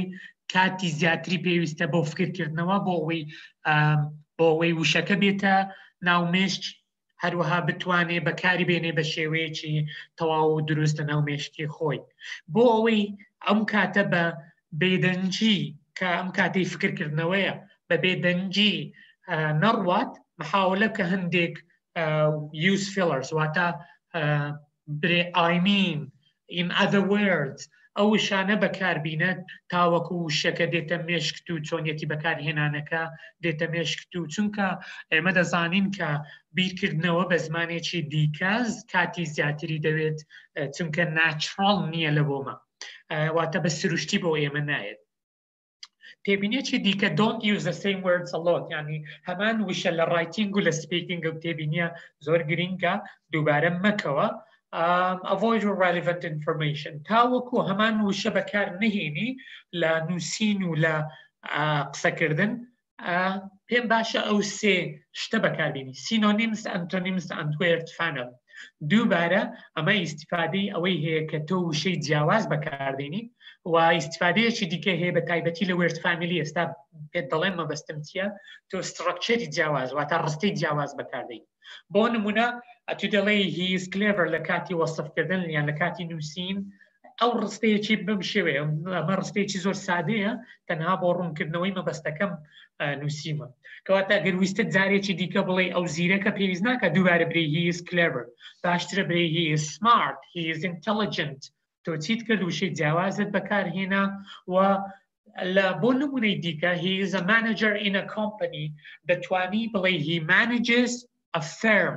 manage لە manager وەرگیراوە کەواتە هەمان فامیلیە بەڵام manager ناوە manager manage ڤێربەکەیە ئەوە کۆمپەنیش فێرمم بەکارهێنا سینۆنیمەکەم بەکارهێنا کەواتە من چیم کرد تاوەکو نەڕستەکەم دووبارە کردەوە نەوشەکانم دووبارە کردەوە ئەمە ئیسیفادەی هەیە بۆ ئەوەی کە پیشان بدەم من دەتوانم چەند شێوازێکی ڕستە بەکاربێنم من چەند وشەیەکی زۆر دەزانم بەکاریان بهێنم he is clever دەتوانی برێ he is not lazy لە بۆ عەکسەکە کەواتە تاوەکو وشەکان دووبارە نەکەیەوە پێم باشە خۆت ڕابینی لە بەکارهێنانی سینۆنیم ئەنتۆنیم and word family بە کورتی ئەگەر چەند دقەیەکم هەبێت یەک دقەیان 2 دقەم هەبێت دکتۆر بە کورتی زۆر سپاس هەندێک لە تێبینیە گرنگەکانم نووسیێتەوە لە بۆ لیسنینگ زۆر گرنگە narrow down options واتە بژاردەکان کەم بکەوە بۆ چەند بژاردەیەکی کەم لە بۆ ریدینگ هەروەکو ئاماژەم پێکرد پێم باشە یەکەم جار ریدینگەکە سکیم بکەیت سکیم مەبەستم ئەوەیە پارەگرافەکان بۆ هەر پارەگرافێک ڕستە یەکەم و دووەم بخوێنیەوە وشەی سەرەکی واتە ناو و ژمارەکان لە ناو بازنەدا بنێت تاوەکو بە ئاسانی بیان دۆزیەوە دوای ئەوە بچی پرسیارەکە بخوێنیەوە وشەی سەرەکیەکان بدۆزیەوە ئینجا بچی ئەو پارەگرافە کە ئەو وشەی تێدا بەکار هاتووە یان ئەو ژمارەی تێدا بەکار هاتووە بچی تەنها ئەم پارەگرافە بخوێنیەوە و سکانی بکەیت بۆ بەشی ڕایتینگ هەروەکو گوتم زۆر گرنگە short sentences, clear sentences, variety مەبەستم different structures واتە چەند ڕستەیەکی جیاواز بەکاربێنی و لە هەمووشیان گرنگتر بەکارهێنانی ئامرازی پەیوەندی یاخود وشەی پەیوەندیە لە نێوان ڕستەکان تاوەکو پیشان بدەیت کە تۆ چەند وشەیەکی جیاواز دەزانی و هەروەها پەیوەندی لە نێوان ڕستەکانی تۆ هەیە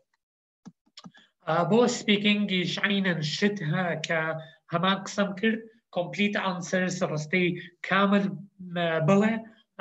ڕستەی جیاواز بەکاربێنە وشەی جیاواز بەکاربێنە هەمان وشە دووبارە مەکەوە گەر دەتوانی سینۆنیم و ئەنتۆنیم و وێرد فامیلی خۆت ڕابینی لەسەریان تاوەکو بەکاریان بهێن لە کۆتاییەکەی پێم باشە ئەو سایتانە لە لای خۆتان بینوسن چونکە زۆری ئیسیفادەی لێ دەکەن لە کاتی پراکتیس من بڕوام بە یەک شت هەیە هەر شتێک پراکتیس بکەی دەتوانی زۆر باش و پرفێکت بی لەو شتە پراکتیس میکس پرفێکت ئەگەر بتوانم یەکێک لەو سایتانەتان پیشان بدەم دکتۆر لەلاتان دیارە ئێستا بەڵێ بەس سایتەکە بکەوە بە خۆت ئێستا کراوە ئێستا لەلاتان دیارە نەخێر دیار نییە باشە دەبی شێر سکرینەکە هەمووی بی ئۆڵ کۆمپیوتەر بینە شێر سلاید نەبی باش زۆر چاک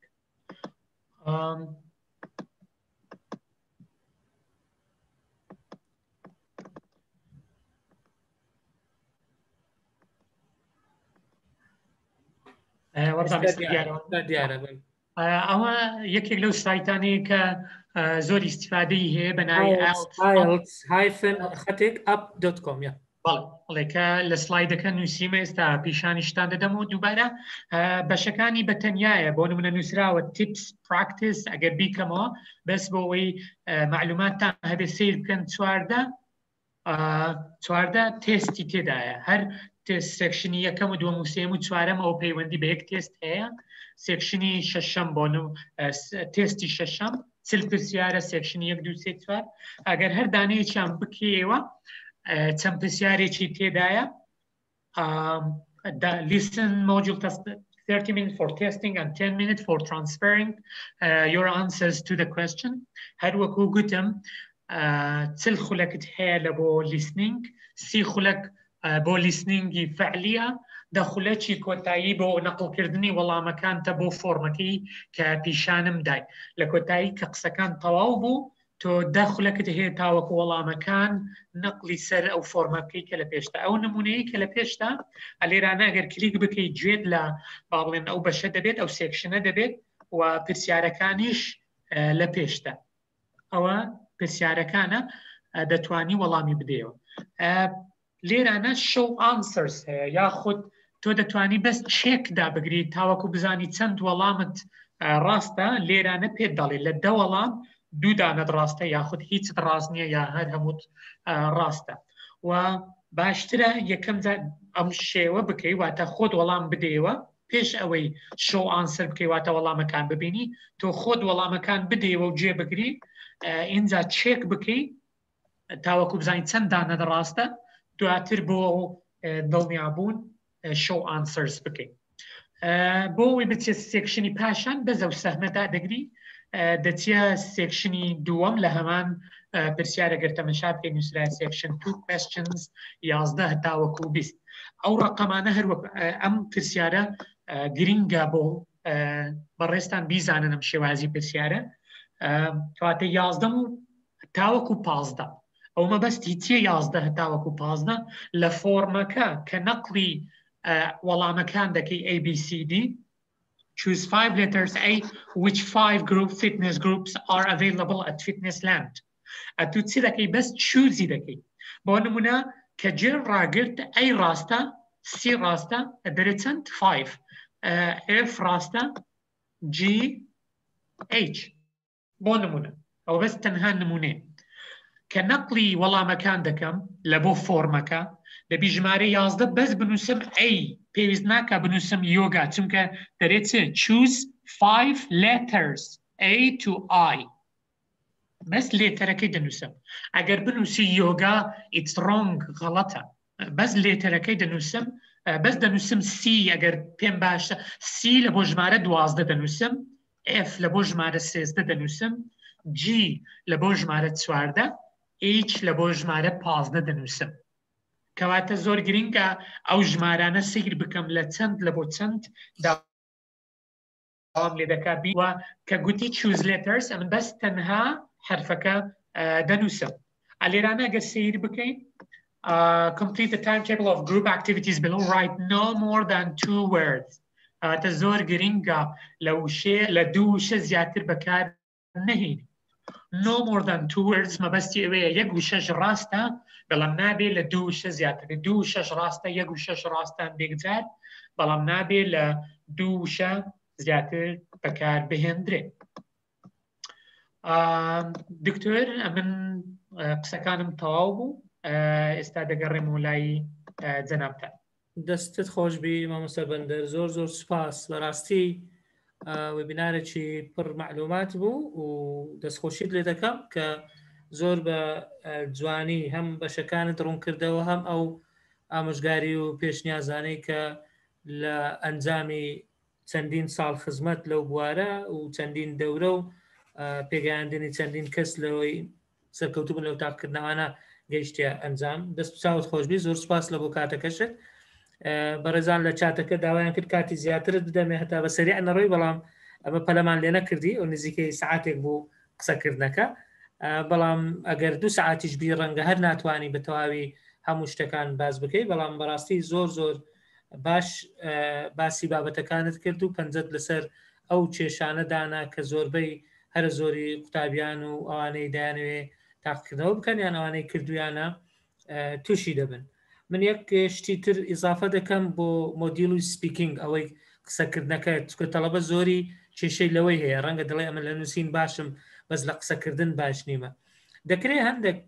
دەستەواژەی حازر بەدەست لەبەر بکرێ ئاساییە یعنی من ناڵێم شتێک لەبەر بکەی هەر هەمووی بینە بەڵام هەندێک شت هەیە زۆر ئاسانە دەتوانی هەندێک چرکە چەند ساتێک لە بۆ خۆت بەدەست بینی ئەتش باست کرد باسی یوز فیلرز یعنی کاتێکە قسەت لۆنایە نابێ ڕابوەستی دەبی شتێک بڵێ مثلەن زۆر بە ئاسانی دەڵێ لەباتی بڵێ بەڕای من دەتوانی بە چەندین شێوە بڵێ بەڕای من as far as I am concerned according to my point of view ئێستا قسەکردنە بەس هیچ ناڵێ زۆر جاریش وەکو تەکنیک زۆر کەس دەتوانی داوای دووبارە لە کەسی بەرامبەر بکەیت یعنی ئەگەر لە پرسیارێک تێنەگەیشتی لە قسەکردنەکە داوای دووبارە بکەوە بەس خۆت فێرکە کو داوا دەکەی شتەکرد لە دووبارە بکەنەوە pardon me could you please restate your question تکایە دەتوانی پرسیارەکەت بە شێوەیەکی تردا بڕێژیەوە ئەوانە هەموو ئینتیباع و ئیمپرێشنێکی زۆر جوان دروست دەکات لە بەرامبەر لە لای ئەو کەسە چونکە دەڵێ ئەوە زۆر باشە ناوێ هەر شتێک بڵێ دەیەوێت تێبگە ئەو جواب بداتەوە ئەو تەکنیکانە بەڕاستی زۆر کاریگەری هەیە هەم لەسەر بەڕێوەبردننی کاتەکە و دابشکردنی بە پێی گرنگی هەمیش لە کارکردن لە دەرونی ئەو کەسەی کە لە بەرامبەرتە من دووبارە دەستخۆشیت لێ دەکەم زۆر زۆر سوپاس پرسیارێک لە چات هاتووە و هەندێکیش دەستیان بەرز کردوێتەوە بەسەری ئەگەر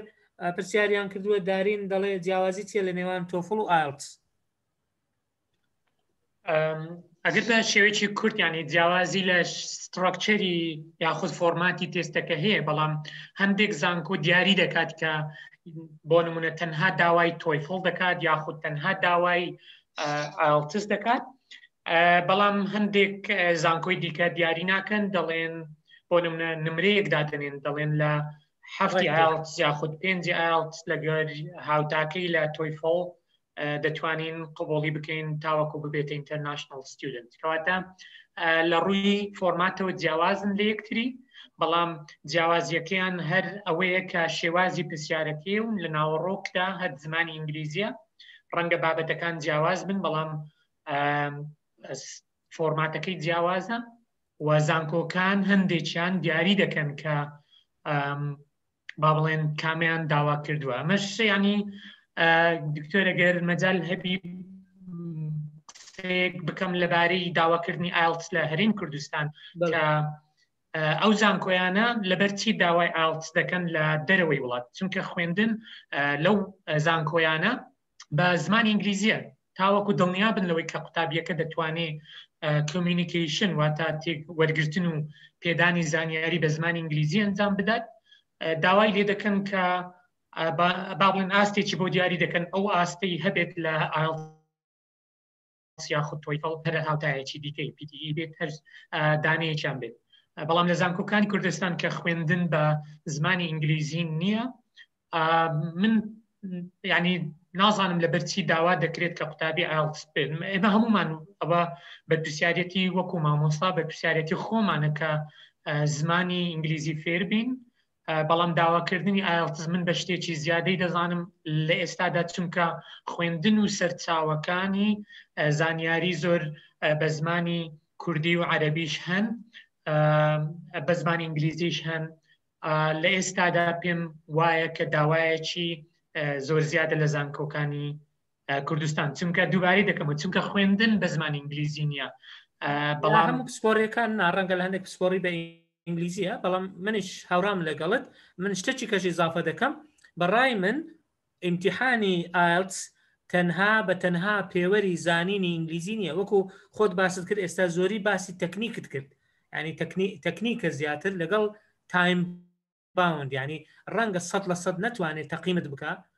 لەبەرەوەی زۆریشی هەڵبژاردنە و با بڵێن هەڵبژاردننی زۆر تێدایە تەسەوڕ دەکەم مەجای چانسیش دەور دەبین بەڵام هەندێک کەس ئەگەر قسەت نەمابی دەستیان بەرز کردێتەوە بە ئەوان هەڵبژێرین مامۆستا حازم زۆر لە مێژە دەستی بەرز کرد و نازانم ئەوجە دەستی پێکەتیە دەستی شل نەبووە یان دەیوێ قسە بکە مامۆستا حازم فەرموو سامان حازم عفو سامان حازم گەزنەی نووسرایە لایمە سامان حازم فەرموو سلام علیکم علیکم السلام ورحمة الله دەست خۆشتان دەکەم لە کاگ بەڕێز دکتۆر هیمداد و بەڕێزە و مامۆستا بەڕێزە کاگ بەندەر بەڕاستی زۆر سوودمان بینی من ئێستاکە قوتابێکی ماستەرمە دەرەوەی وڵات لە زمانی کوردی بەڵام هەرچەندە ئەوەی جاام لە مش هاوڕام لەگەر مامۆستای کە باسی کرد ئاردز ئێستا بۆ نمونە ئەگەر من بخوێنم لە دکتۆرە لە کوردستان وە بزانم مەرجە لەسەرم کەوا ئیمتحانی ئاردسم هەبیتن دەرەبین بەڵێ دەست خۆشتان دەکەم من سەبارەت بەو سمیناری بەڕاستی زۆر سوودمەند بووم یەکەم شت دەبێ بزانم ئایا بەردەوام دەبی یانەوە کۆتاییە دووەمیش باشتر دەبوو لە ڕووی ردینگەکەەوە ئەگەر نمونونەکە بە بەرچاوچکە جەنابەت ئاماژەتان پێکرد گوتان یەک لە دوو یەک بە تەسەسول لێتە خوارێ وەڵامەکان نەک وەڵامی یەکەم لە سەرەتابی وەڵامی مەسەرەن دووەم لە ناوەڕاست بیان لە پێش پاشەوی ئەگەر نمونونەك بەرچاو باوە بزانم باشتر دەبوو چاکتر ئێمە زیاتر جێرەگەیشتین وە لە کاتی سپینگی پرسیارەکان بنووسرابە باشتر دەبوو یعنی ئێمە زیاتر تێرەگەیشتین مەسە ئێستا کە مامۆستا ئاماژەی پێکرد لە سپیکینگ ئەو شتانە دەکرێت مەسەرەن یەک دوو پرسیار مەسەرەن دابندرابە زیاتر ئێمە وازع دەبوو لە ماڕوون دەو بەرچاوڕوونیمان زیاتر دەبوو لەو شتا و لە سێمی لە ڕووی هەڵبژاردنەکان ژەگە دووسێ نمونە هەباویش باشتر دەبوو ئایا کاک دکتۆر مەرجە ئیمتحانی ئایلتس ئینگلیزیت باش بی و قسەکردنت پاراوی لە ڕووی ئیمتحانەکەەوە زۆر باشە دەست خۆش مامۆستا سامان کارتی شماوە بەس کات دەڕین بە برادرانی تر ئەگەر مەجال ماوە دێنە لای جەنابەت ئەوەی پەیوەندی دەزانم مەسەلەی سعات چار سکڵی گەورەی وەکو نووسین و قسەکردن و گوێگرتن و با بڵێن خوێندنەوە زۆر زەحمەتە بتوانانی تەختێ بکەی ڕاستە ئەگەر نمونەی لەگەڵ با باشتر بوو بەڵام ئەو سایتانەی کە لە ئاخیری درا ئەوە دەواازەی زۆر باشە بتوانانی بە خۆت ممارەسەی بکەیت. مامۆستا بەندەر ئەگەر شتێک تێ لەسەر قسەکانی مامۆستا سامان.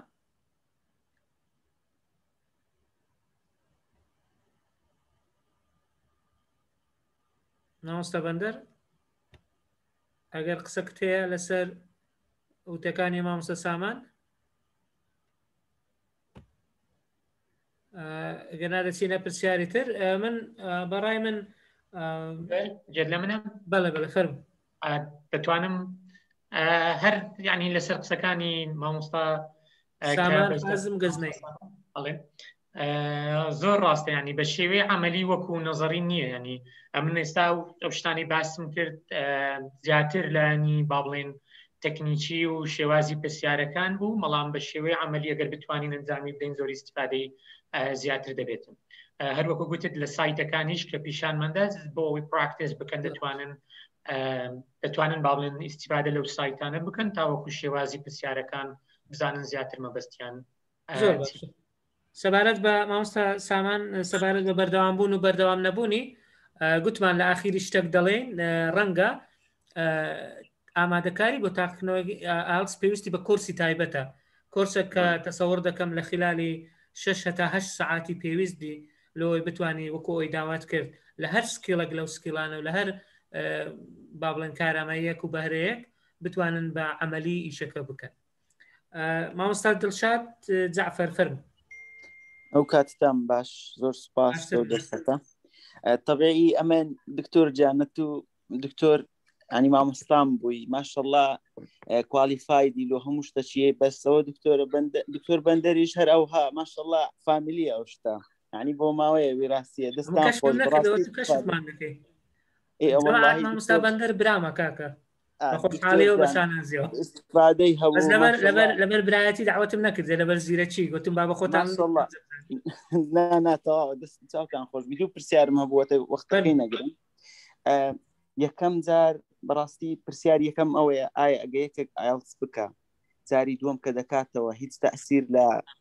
یعنی سەبجەکتیڤیتی ئەو بابەتەی دەکاتەوە، ینی هیچ تەئسیرێکی هەیە گە کەسێک دوو جار بیکە ینی مەسەلەن ئەوە یەک. دووەم بۆچی یعنی بوست ئەپ لە 4 حتا 5 و 6 ئاسانە تا حدەک، بەس لە 5 لۆ 7 و 8 هەندە قورسە، ئایا ئەوە چی ئەوە دەکا قورسی بکە؟ زۆر کەسەیە بۆ نمونە ئەوانەی دەیانەوێت لە ئوسترالیا و نیوزیلەندە وانە بخینن هەفتیان دەوێت، یان ئەوە تا هەندێک دەرسێ وەکو قانون و تۆپ لە دەرەوە 7 و هەفتی دەوێت. بۆ ئەو چوونە بەرزبوونەوەیە بوست ئەپا هەندێک قورسە لەوەی لەو لێڤڵەیە، ینی هۆکارەکەی لۆ چییە؟ ئەگەر دکتۆر جان جوابمان دەنەوە بە هەردووکتان ممنونم. دەستت خۆش بی، زۆر سوپاس. فەرموو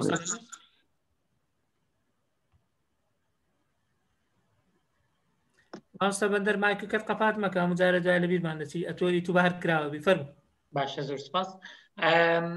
هەروەکو یعنی لە چوار بەشەکەی هەڵسەنگاندن ئاماژەم پێکرد، هەڵسەنگاندنی با بڵێن ڕایتینگ و سپیکینگ لەسەر چ ئەنجام دەدرێت؟ لەسەر پەیوەندی نێوان ڕستەکان، بەکارهێنانی وشەی جیاجیا، بەکارهێنانی ڕستەی جیاجیا لەگەڵ ئەنجامدا تاسک ئەچیڤمنت. ئەو قوتابیانەی کە 5 دەهێنن توانای با بڵێن ئەو وشانەی بەکاری دەهێنن تەنها ئەوەن توانایان ئەوەندەیان هەیە، بەڵام کە داوا لێ دەکرێت 7 یاخود 6.5 بهێنی لە ئایلتس واتە داوات لێ دەکاتەوە ڕستەی جیاواز بتوانی بەکاربێنی، وشەی جیاواز بتوانی بەکاربێنی. ئەمەش شتێکی زۆر زۆر زەحمەتە بە تایبەت بۆ ئەوانەی کە اختصاسیان ئینگلیزی نییە، ڕەنگە کارێکی زۆر زۆر زەحمەت بێت فێربوونی وشەی جیاواز و ڕستەی جیاواز و دووبارە غەڵەت نەکردن زۆر گرینگە، ڕەنگە کە زۆر گرنگ بێت بۆ کەسان یاخود زۆر زەحمەت بێت بۆ کەسانی کە اختصاسیان ئینگلیزی نییە. بۆیە کە بەرزکردنەوەی ئاست یاخود نمرە لە ئایلتس لە بۆ 5 ڕەنگە زیاتر پەیوەندی بەلایەنی دەرونی و ئاشنابوون بە شێوازی پرسیارەکان و هەندێک تەکنیک هەبێت کە قوتابیەکە خۆی لێڕابێنێت لە شێوازی پرسیارەکان و ڕەنگە ئەگەر هەڵبژاردنەکان هەر ئەوهاش هەڵی بژێرێت هەندێکی ڕاست دەربچێت و نزیکی چاری لێبێنێت، بەڵام بۆ ئەوەی بتوانی 7 وەربگری یاخود 7 بەدەست بهێنی پێویست دەکا بە تێگەیشتن وەڵامەکان هەڵبژێری پێویست دەکا وشەی جیاجیا بەکاربێنی و ڕستەی جیاجیاش بەکاربێنی کە ئەمەش پێویستی بە زانینی زمانی ئینگلیزیە و ئاستت دەبێت بەرزتر بێت. دەستت خۆشبی زۆر سپاس. بەڕای منیش هیچ تەسیر ناکات تۆ چەند جار امتحانت کردبێ تەسیر لە سەبجەکتیڤیتی باوڵێنیشەکە ناکە. بەرزکردنەوەی ڕێنجی دەرەجەکەش لە 4 و 5 کە لە بۆ شتێکی عامە ئەتوو ڕەنگە داواکاری ئەو پسپۆڕیەت ئەوەندە زۆر نەبێ، بەڵام کە ئەتۆ دەچی لە پسپۆڕێکی وەکو تۆپ دەخێنی، وەکو پزیشکی یان وەکو یاسا دەخوێنی، بەڕاستی ئەوە زۆر حساسترە، زۆر هەستیارترە، بۆیە پێویستە زمانەکەت لە ئاستێکی زۆر بەرزتردا بێ. زۆربەی کات لە پسپۆرە پزیشکیەکان لە 6 کەمتر داوا ناکەن، لە پسپۆڕیە یاساییەکان لە یاسا لە 7 کەمتر ناتوانانی بکەیت، چکە تو دەدەوێت لوغەیەکی تایبەتی دەوێت، ستراکچەری تایبەتە، زمانێکی تایبەتە و زمانێکی حساسیش، یعنی هەستیارە، بۆیە ڕێنجەکە بەرزکراوەوە. هەتاو علی حەسەن فەرموو. هەتاو خان ئێوارەتان باشتر. بێ زەحمەت نامەوێت کاتەکە زۆر بکوژم لەبەرەوەی هەمویان پرسیاران هەیە، بەس لە بیدایەتی ئەو سێشنەوتان کە بەڕێستان بە پریڤێتیش یعنی دەرسەڵێنەوە نازانم لەکوێ، بەس هەر لەسەر ئایڵتس چۆن بتوانم کە من بەشدار بم لەو کۆرسانە؟ زۆر باش. ئێکسپایری هەر ئیمتحانێکەیەکی بۆ ئایڵتس چەندێکە مودەکەی، یعنی چەندێک ئەتوانی بەکاری بێنیتەوە؟ زۆر باشە. مامۆستا بەندەر پرسیاری دووەم جواب دەوە. بۆ ئەنجامدانی با بڵێن تاقیکردنەوەی ئایڵتسیا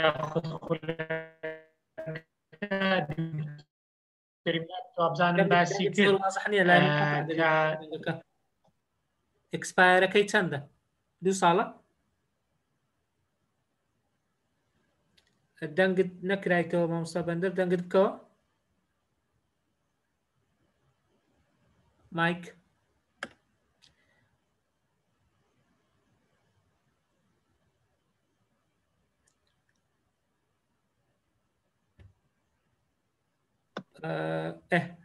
ئەکسپایرەکەی چەندە؟ هەر 2 ساڵە ئێستاش؟ بەڵێ دکتۆر جەدێمە. ئەکسپایرەکەی چەندە دەڵێ مامۆستا هەتاو؟ دکتۆر جێدێمە. بەڵێ بەڵێ جێمان لێ تەفەرموو. بەڵێ هەر 2 ساڵە، بەڵام هەندێک با بڵێن لە زانکۆکانی خۆمان ئەگەر ئیکسپایش بوو بێ ڕەنگە بتوان لێ وەربگرن، ئەگەر بەڵام داوات لێ بکەن دواتر ئەنجامی بدەیەوە، بەڵام هەت بێت وەکو تەقدیمات بیدایەت ڕەنگە ئیستیفادی لێ بکەیت. زۆر باشە. هەرچەندە بۆ خۆی 2 ساڵە، بەڵام وەزارەتی خۆمان وەبزان ئەو ساڵ کردێت 3 ساڵ مودەکەی، هەرچەندە بەڕاستی نازانم چەند لە دەسەڵاتی ئەوە، بەڵام وەکو هاوکاریەک لە بۆ زروفەکەی ئەوبزام شەیماخان لە چات نووسیتی کرایتە 3 ساڵ. بەس بۆ خۆی بە ڕسمی لە بۆ جیهاتی ڕسمی ئەوبزام لەسەر شەهادەکەش دەنووسێت کە بۆ ماوەی 2 ساڵ. سەبارەت بە پرسیاری یەکەمی کە ئایا چۆن دەکرێت خول، ئەمە گوتمان لە کۆتاییدا بەڕاستی ڕای دەگەێنین کە لەو زوانە ئێمە خولی تایبەتمان دەبێت بۆ ئەوانەی دایانەوێ تاقیکردنەوەی ئایڵتس بکەن. خولەکانیش بە 2 شێوە دەبن، دوای وردەکاریەکان ئەعلان دەکەین، هەر لەو زوانە ئینشاءڵڵا لە خلالی هەفتەک 10 ڕۆژ ئەعلانی دەکەین، بەڵام مەرج نییە یەکسەر بیکەینەوە. ڕەنگە 2 جۆر گروپیشمان دەبێت. گروپیمان هەیە لە بینی 4 بۆ 5 کەس، گروپی بچووک وەکو دەڵێ پرایڤێت، گروپی گەورەشمان ئێمە لە 12 تێناپەڕی، ڕەنگە لە بینی 8 تا 12 کەسێک بن، چونکە ئەو جۆرە خولانە پێویستی بە پراکتیس و بە تاقیکردنەوە بە ڕاهێنان و بە مەشق هەیە زیاتر. بەهار جەبار محەیدین دەڵێ ئۆفیستان لە سلێمانی هەیە، بەداخەوە تا ئێستا نیمانە. ما کاک محەممەد مستەفا ئەگەر پرسیارت هەیە فەرموو. السلام عليكم. عليكم السلام كاك محمد. وكاتتم باش مستاني بريس. باشتر. والله زحمة بسياركم لسر فوكابيلاري هي مثلا تاچن بيوز ذكاء بارزگاري ليك اكسنت كي يعني وكو دزاين مثلا ما عندك من بعشوائي خويندو معنا عندك فوكابيلاري مثلا او مانور بتو امريكي مانور بتو عندك بريطانيا يعني تاچن بيوز بارزگاري ليك اكسنت كي لكاتي مثلا رايتنج بيت يا سبيكينج بيت. زۆر باشە. مامۆستا بەندەر پرسیارەکە گەیشت؟ بەڵێ دکتۆر، پرسیارێکی زۆر جوان بوو، یعنی قسەیەکی زۆر لەسەر ئەو بابەتە دەکرێت بەڵام دەبێ بزانین IELTS هەروەکو لە بیدایەتیش ئاماژەم پێکرد وشەی IELTS لە چه هاتیوە International English Language Testing System بەهۆی ئەوەی کە International English Language هەژماری زمانی ئینگلیزی دەکات هەر با بڵێن ڤەرایتیە کە بێت نەک وەبزانم ئاکسنت ڤەرایتیە ینی بۆ نمونە ئەگەر ئەمریکی کەنەدی هەر یەکێکیان بەکاربیینی زۆر زۆر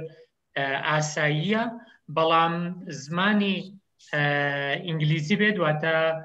وشەیەکی ئەکادمی بێت هیچ کێشەت نییە چونکە IELTS تاقیکردنەوەیکی فۆرمەڵە واتە گەر وشەی ئەمریکی یاخود چونکە هەندێک وشە هەیە کە ڕەنگە جیاواز بێت بەڵام هیچ تەسیر لەسەر ناکاتەوە چونکە International English Language Testing مانێکی جیهانی شتێ تا زۆر باشە کاک سەلام تەحسین فەرموو لەبەر کاتەکە 4-5 کەس دەستیان بەرز کردێتەوە بەرەو سەعات 9 دەچین کاک سەلام تەحسین فەرموو ئەو کاتان باش ئوستاز باشتر سپاس ئوستازم پرسیارێکم زۆر جار لەو سنتەرانەی مەسەلە زانکۆی سڵائەدین لە سنتەری زمان ئەو شوێنانێکەوە تاقیکردنەوەی دیاریکردنی ئاست و هەروەها تاقیکردنەوەی نهایی تێدا دەکەیت بەڵێ ئەوجا مەسەلە مەزموع هاوڕێکم لێن دەرێ مەسەلە کە ئیمتحان دەکەن ئەو فترەی باسی شتێکیان دەکرد باسی ئەویان دەکرد جاران ئینشای عام هەبوو لە پۆلی شەش و لە پەرەگرافێکی عام هەیە تا چەند ئەو مامۆستا بەندەر بڕوای بەو شتەی هەیە ئەگەر ینی هەندە قسەمان و لەسەر بکاتن زۆر سپاسان دەکەن دەستان خۆش بیت گەیشت مامۆستا سەلام تەحسین زۆر سپاس شیرین کەریم لە چاتەکەی نووسیتت ڕیکۆردەکە بە دڵنیاییەوە ڕیکۆردەکە دادەندرێ هەر ئەم شەو ئینشاءڵڵا هیچ کێشەی تەکنیکی نەتە پێش لە گروپەکان ڕیکۆردی تەواوی ئەو وێبینارە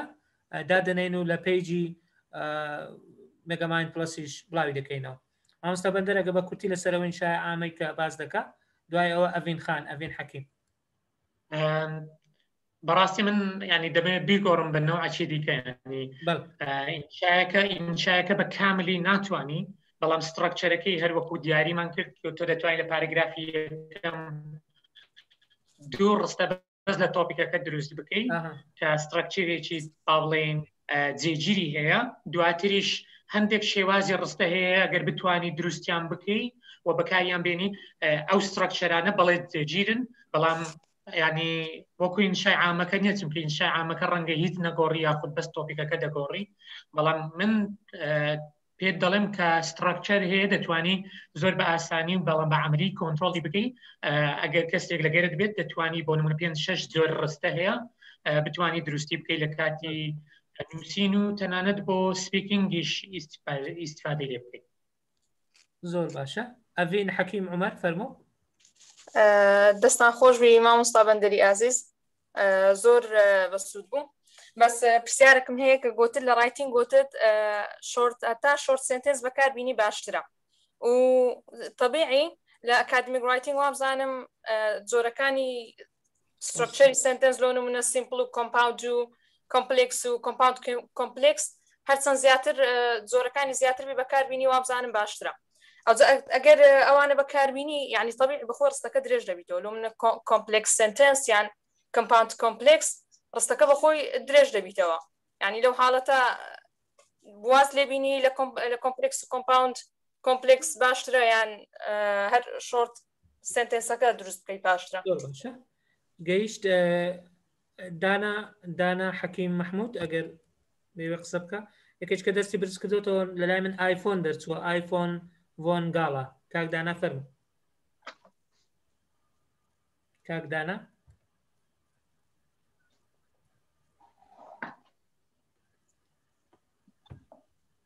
سلااو بەڕێزان دەستخۆشی مێ بوو مامۆستا بەندەری بەڕێز بۆ سیمینارەکە من ڕاستی ویستم لەسەر ئەو پرسیارەکەم زیاتر لەسەر ئەو پەرەگرافە یان لە کاتی ڕایتینگ پێوترێت جۆکەر لای خۆمان قوتابی حازریەکە بۆ کاتی ئیمتیحان بەشداری چەند سیمینارێکی ترم کردووە دەربارەی ئایلتس بۆ وەکو باگراوندێکی خۆشم هەمە بەکارلەسم ئینگلیزی هەیە بەڵام کۆمەڵێک مامۆستا ڕایان لەسەر ئەوە هەیە کە ئەمە ڕێگایەکی هەڵەیە من پێم خۆش بوو مامۆستا بەندەر یان کاگیتۆریش خۆی ڕای ئێوە بزانم لەسەرەوە ئایا تا چەند نتوانی ئەم پەرەگرافە جۆکەرە لە کاتی ڕایتینگ بەکاربێنی ویان تەنها چەندێ ڕێگەتوانی بەکاربێنی یان قوتابی هەیە بە کامل لە کاتی نووسینی ئەسەیەەکە بەکاری دێنێ. پرسیارێکی ترم هەبوو لەسەر بابەتەکان لە ریدینگ یان ڕایتینگ بە تایبەتی لە ریدینگ هەندێک بابەت دەگۆڕێ بۆ نمونە دەربارەی میدیکال پزیشکی یان دەربارەی بایۆلۆجی یان جاری وا هەیە لە ڕووی جوگرافیەوە ئایا چەند بابەتێکی دیاریکراو هەیە بۆ ئەو کەسەی کە ئەوێ پراکتیس لە ئایلس بکات کە بتوانێت ڕیدینگی بەهێزتر بکە یان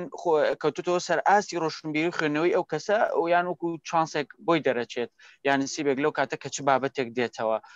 شتێکی دیاریکراو نییە ئیتر دێتەوە بابەتەکە. شتێکی ترم هەبوو لەسەر ئەو کەسانی کە لەناو ئیمتیحانی ئایلس قسەکەرەکە با بڵێن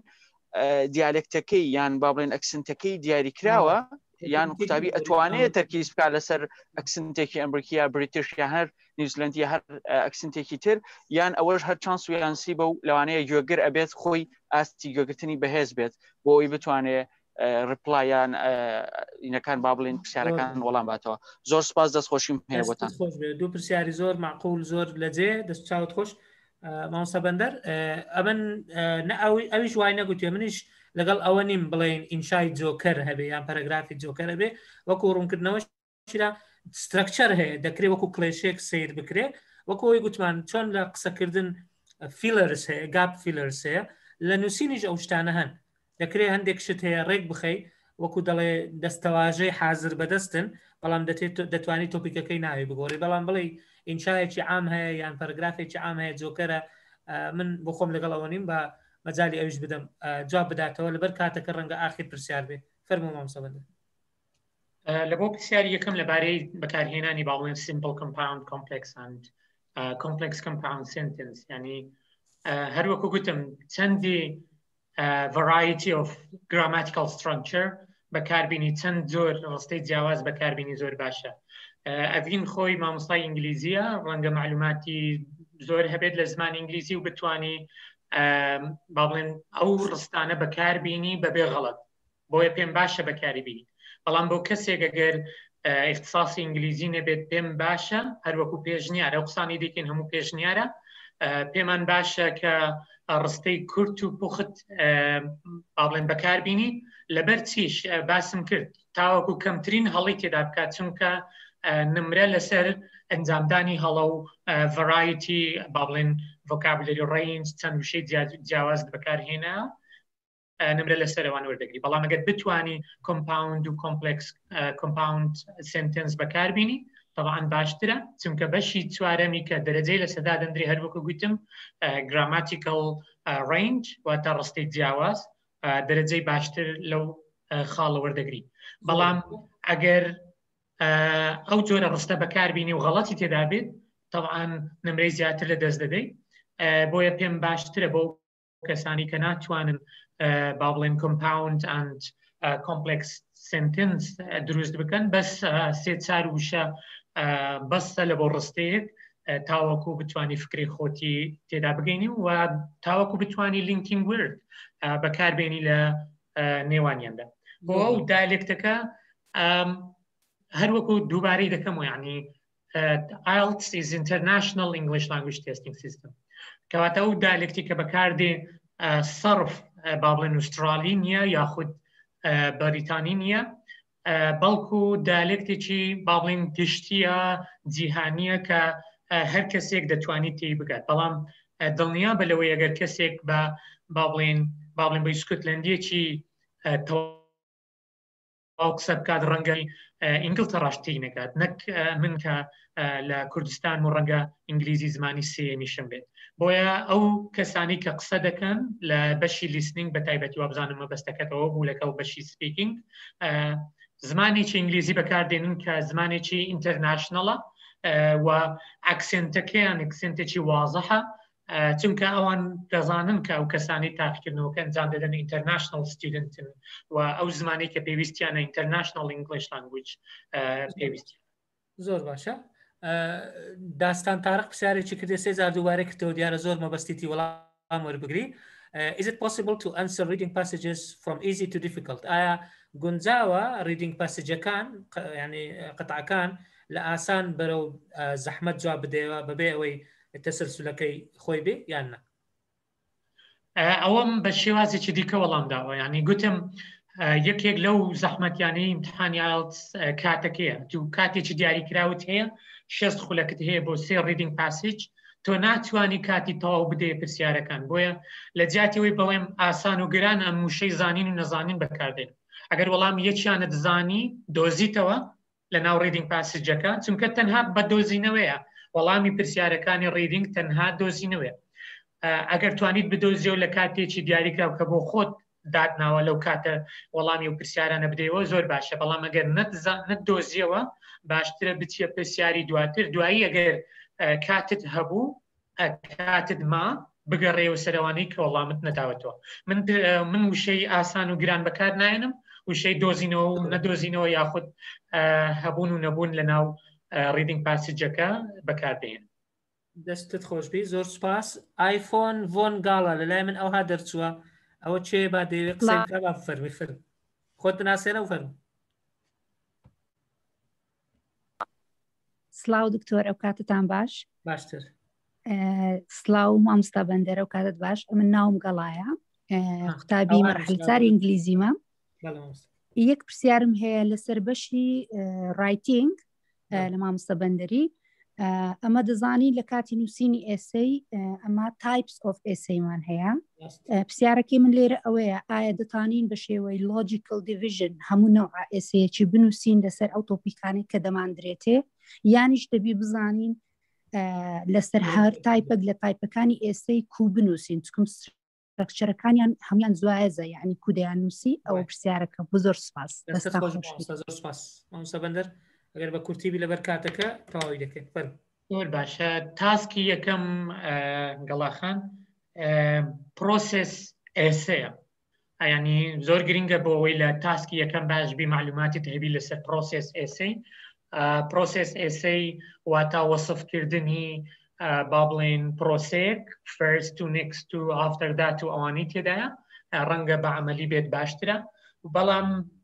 تاسکی دووەم کە دەرەجەی زیاتریشی لەسەر لە تاسکی یەکەم دوو ئەوەندەی تاسکی یەکەم دەرەجەی لەسرە ئەوە ئارگومنتتیڤ ئێسەیە یاخود هەندێک جار کۆمپاریزن ئەند کۆنتراست ئێسەیە چونکە هەندێک کات داوات لێ دەکات کە ڕێی جیاواز بنووسی واتە ئارگومنتتیڤ ئێسەی یاخود داوات لێ دەکات کۆمپاریزن مقارنەی لە نێوان دوو شت بکەی کە ئەلو کاتەدا دەبتە کۆمپاریزن یان کۆنتراست ئێسەی. کاتە بەڵێ گرنگە لەبارەی شێوازی ئێسەیەکان زانیاریت هەبێت و ڕەنگە بتوانیت چەند شێوازێک تێکەڵ بکەی لە بۆ تاسکی دووەم بۆ نمونە کۆمپاریزنە بەڵام ئارگومنتتیڤی لەگەڵ تێکەڵ بکەی و دەتوانی ئەمە ئیسیفادەی بۆچی هەیە بۆ ئەوەی کە گراماتیکەڵ سترەکچەرەکەی جیاواز دەبێت یاخود فراوانتر دەبێت لەوەی کە ئەگەر یەک جۆر بەکاری بینی و ئەمەش وا دەکات نمرەی زیاتر بەدەست بێن. دەستت خۆشی مامۆستا زۆر سپاس. لەبەر کاتەکە بەداخەوە دەبێت کۆتایی پێبێنن یەک دوو پرسیاری بەسیتی ترما بوو لەسەر ئایا دەتوانین لە چۆن ئیمتحان تەسجیل بکەین. وێبسایتیان هەیە وێبسایتەکەش هەمووی بە ئەلکترۆنیە ئەگەر شوێن مابێ شوێنەکە فەراغە ئەگەر نادەچێتە مەوعیدی دوای ئەوە. کەسێک تر دەربارەی بڕوانامە قسە دەکات بەڵێ بڕوانامە هەیە ئەگەر دەتەوێت دەتوانی نامەی تایبەت بۆ ئەو ڕقەمە و ئەو ئیمێڵی ئەکادمیا بنێری ئینشاڵڵا لە زووترین کات بۆتان ئامادە دەکرێت. من دەمەوێت لە کۆتاییدا دووبارە زۆر زۆر سپاسی مامۆستا بەندەر بکەم کە بەڕاستی بابەتێکی پڕزانیاری بوو بابەتێکی زۆر پێویست بوو بەرچاوڕوونیەکی زۆر باش بوو لەسەر ئەوانەی دەیانوێ تاقالتس بکەن. ڕەنگە هەندێکیش حەز بکەن لە تۆفڵ بەڵام تۆفڵیش تۆزێک ینی جیاوازیان هەیە بەڵام بە شێوەیەکی گشتی لێک نزیکن. هەروە لێرەوە سوپاسی مامۆستا شەماڵ و کە پشتیوانیش دەکەم کە هاوکار بوون لە ئامادەکاریەکانی ئەو وێبینارە هەم لە دروستکردنی گروپەکان و ناردنی لینکەکە و ئامادەکاریەکانی فۆرمی تۆمارکردن و لە دواتریش لە ڕێخستنەوەی لیستی ئامادەبووان و دواتریش دانانی ڤیددیۆیەکان. من دووبارە سوپاسان دەکەم. هەروە دەمەوێت پێتان بڵێم کە لە ئایندەی زۆر نزیک خولی تایبەتمان دەبێت بۆ ئامادەکاری IELTS خولی وەکو گوتمان خولی گشتی لەگەڵ خولی تایبەتمان ئامادە کردووە. هەروەها سێ شەممەی داهاتوو لەسەر یەک وێبینارەکانی شەممانمان بەردەوام دەبێ. هەفتەی داهاتوو بەڕێز دکتۆر جێسیکا ئاش لە زانکۆی سینسیناتیە بە زمانی ئینگلیزی دەبێ. هەفتەی دوای ئەو لە ڕووی ئابووریە، هەفتەی پاشی ئەو لە ڕووی توێژینەوەی زانستیە. هەر لەو زوانش ئیعلانمان کردووە خولی پەرپێدانی توانەکانی منداڵان ڕۆژی سێشەمە دەست پێ دەکا لەگەڵ خولی چۆنیەتی نووسینی توێژینەوەی زانستی تیۆر و پراکتیک ئەویش لە 21 مانگ دەست پێ دەکا. خولی تریشمان لە داهاتووی نزیک دەبێ. دووبارە سپاس بۆ ئامادەبوون و سپاس بۆ کاتێ بە ئێمەتان بەخشی. هیوادارم هەر شاد و سەرکەوتوو بن.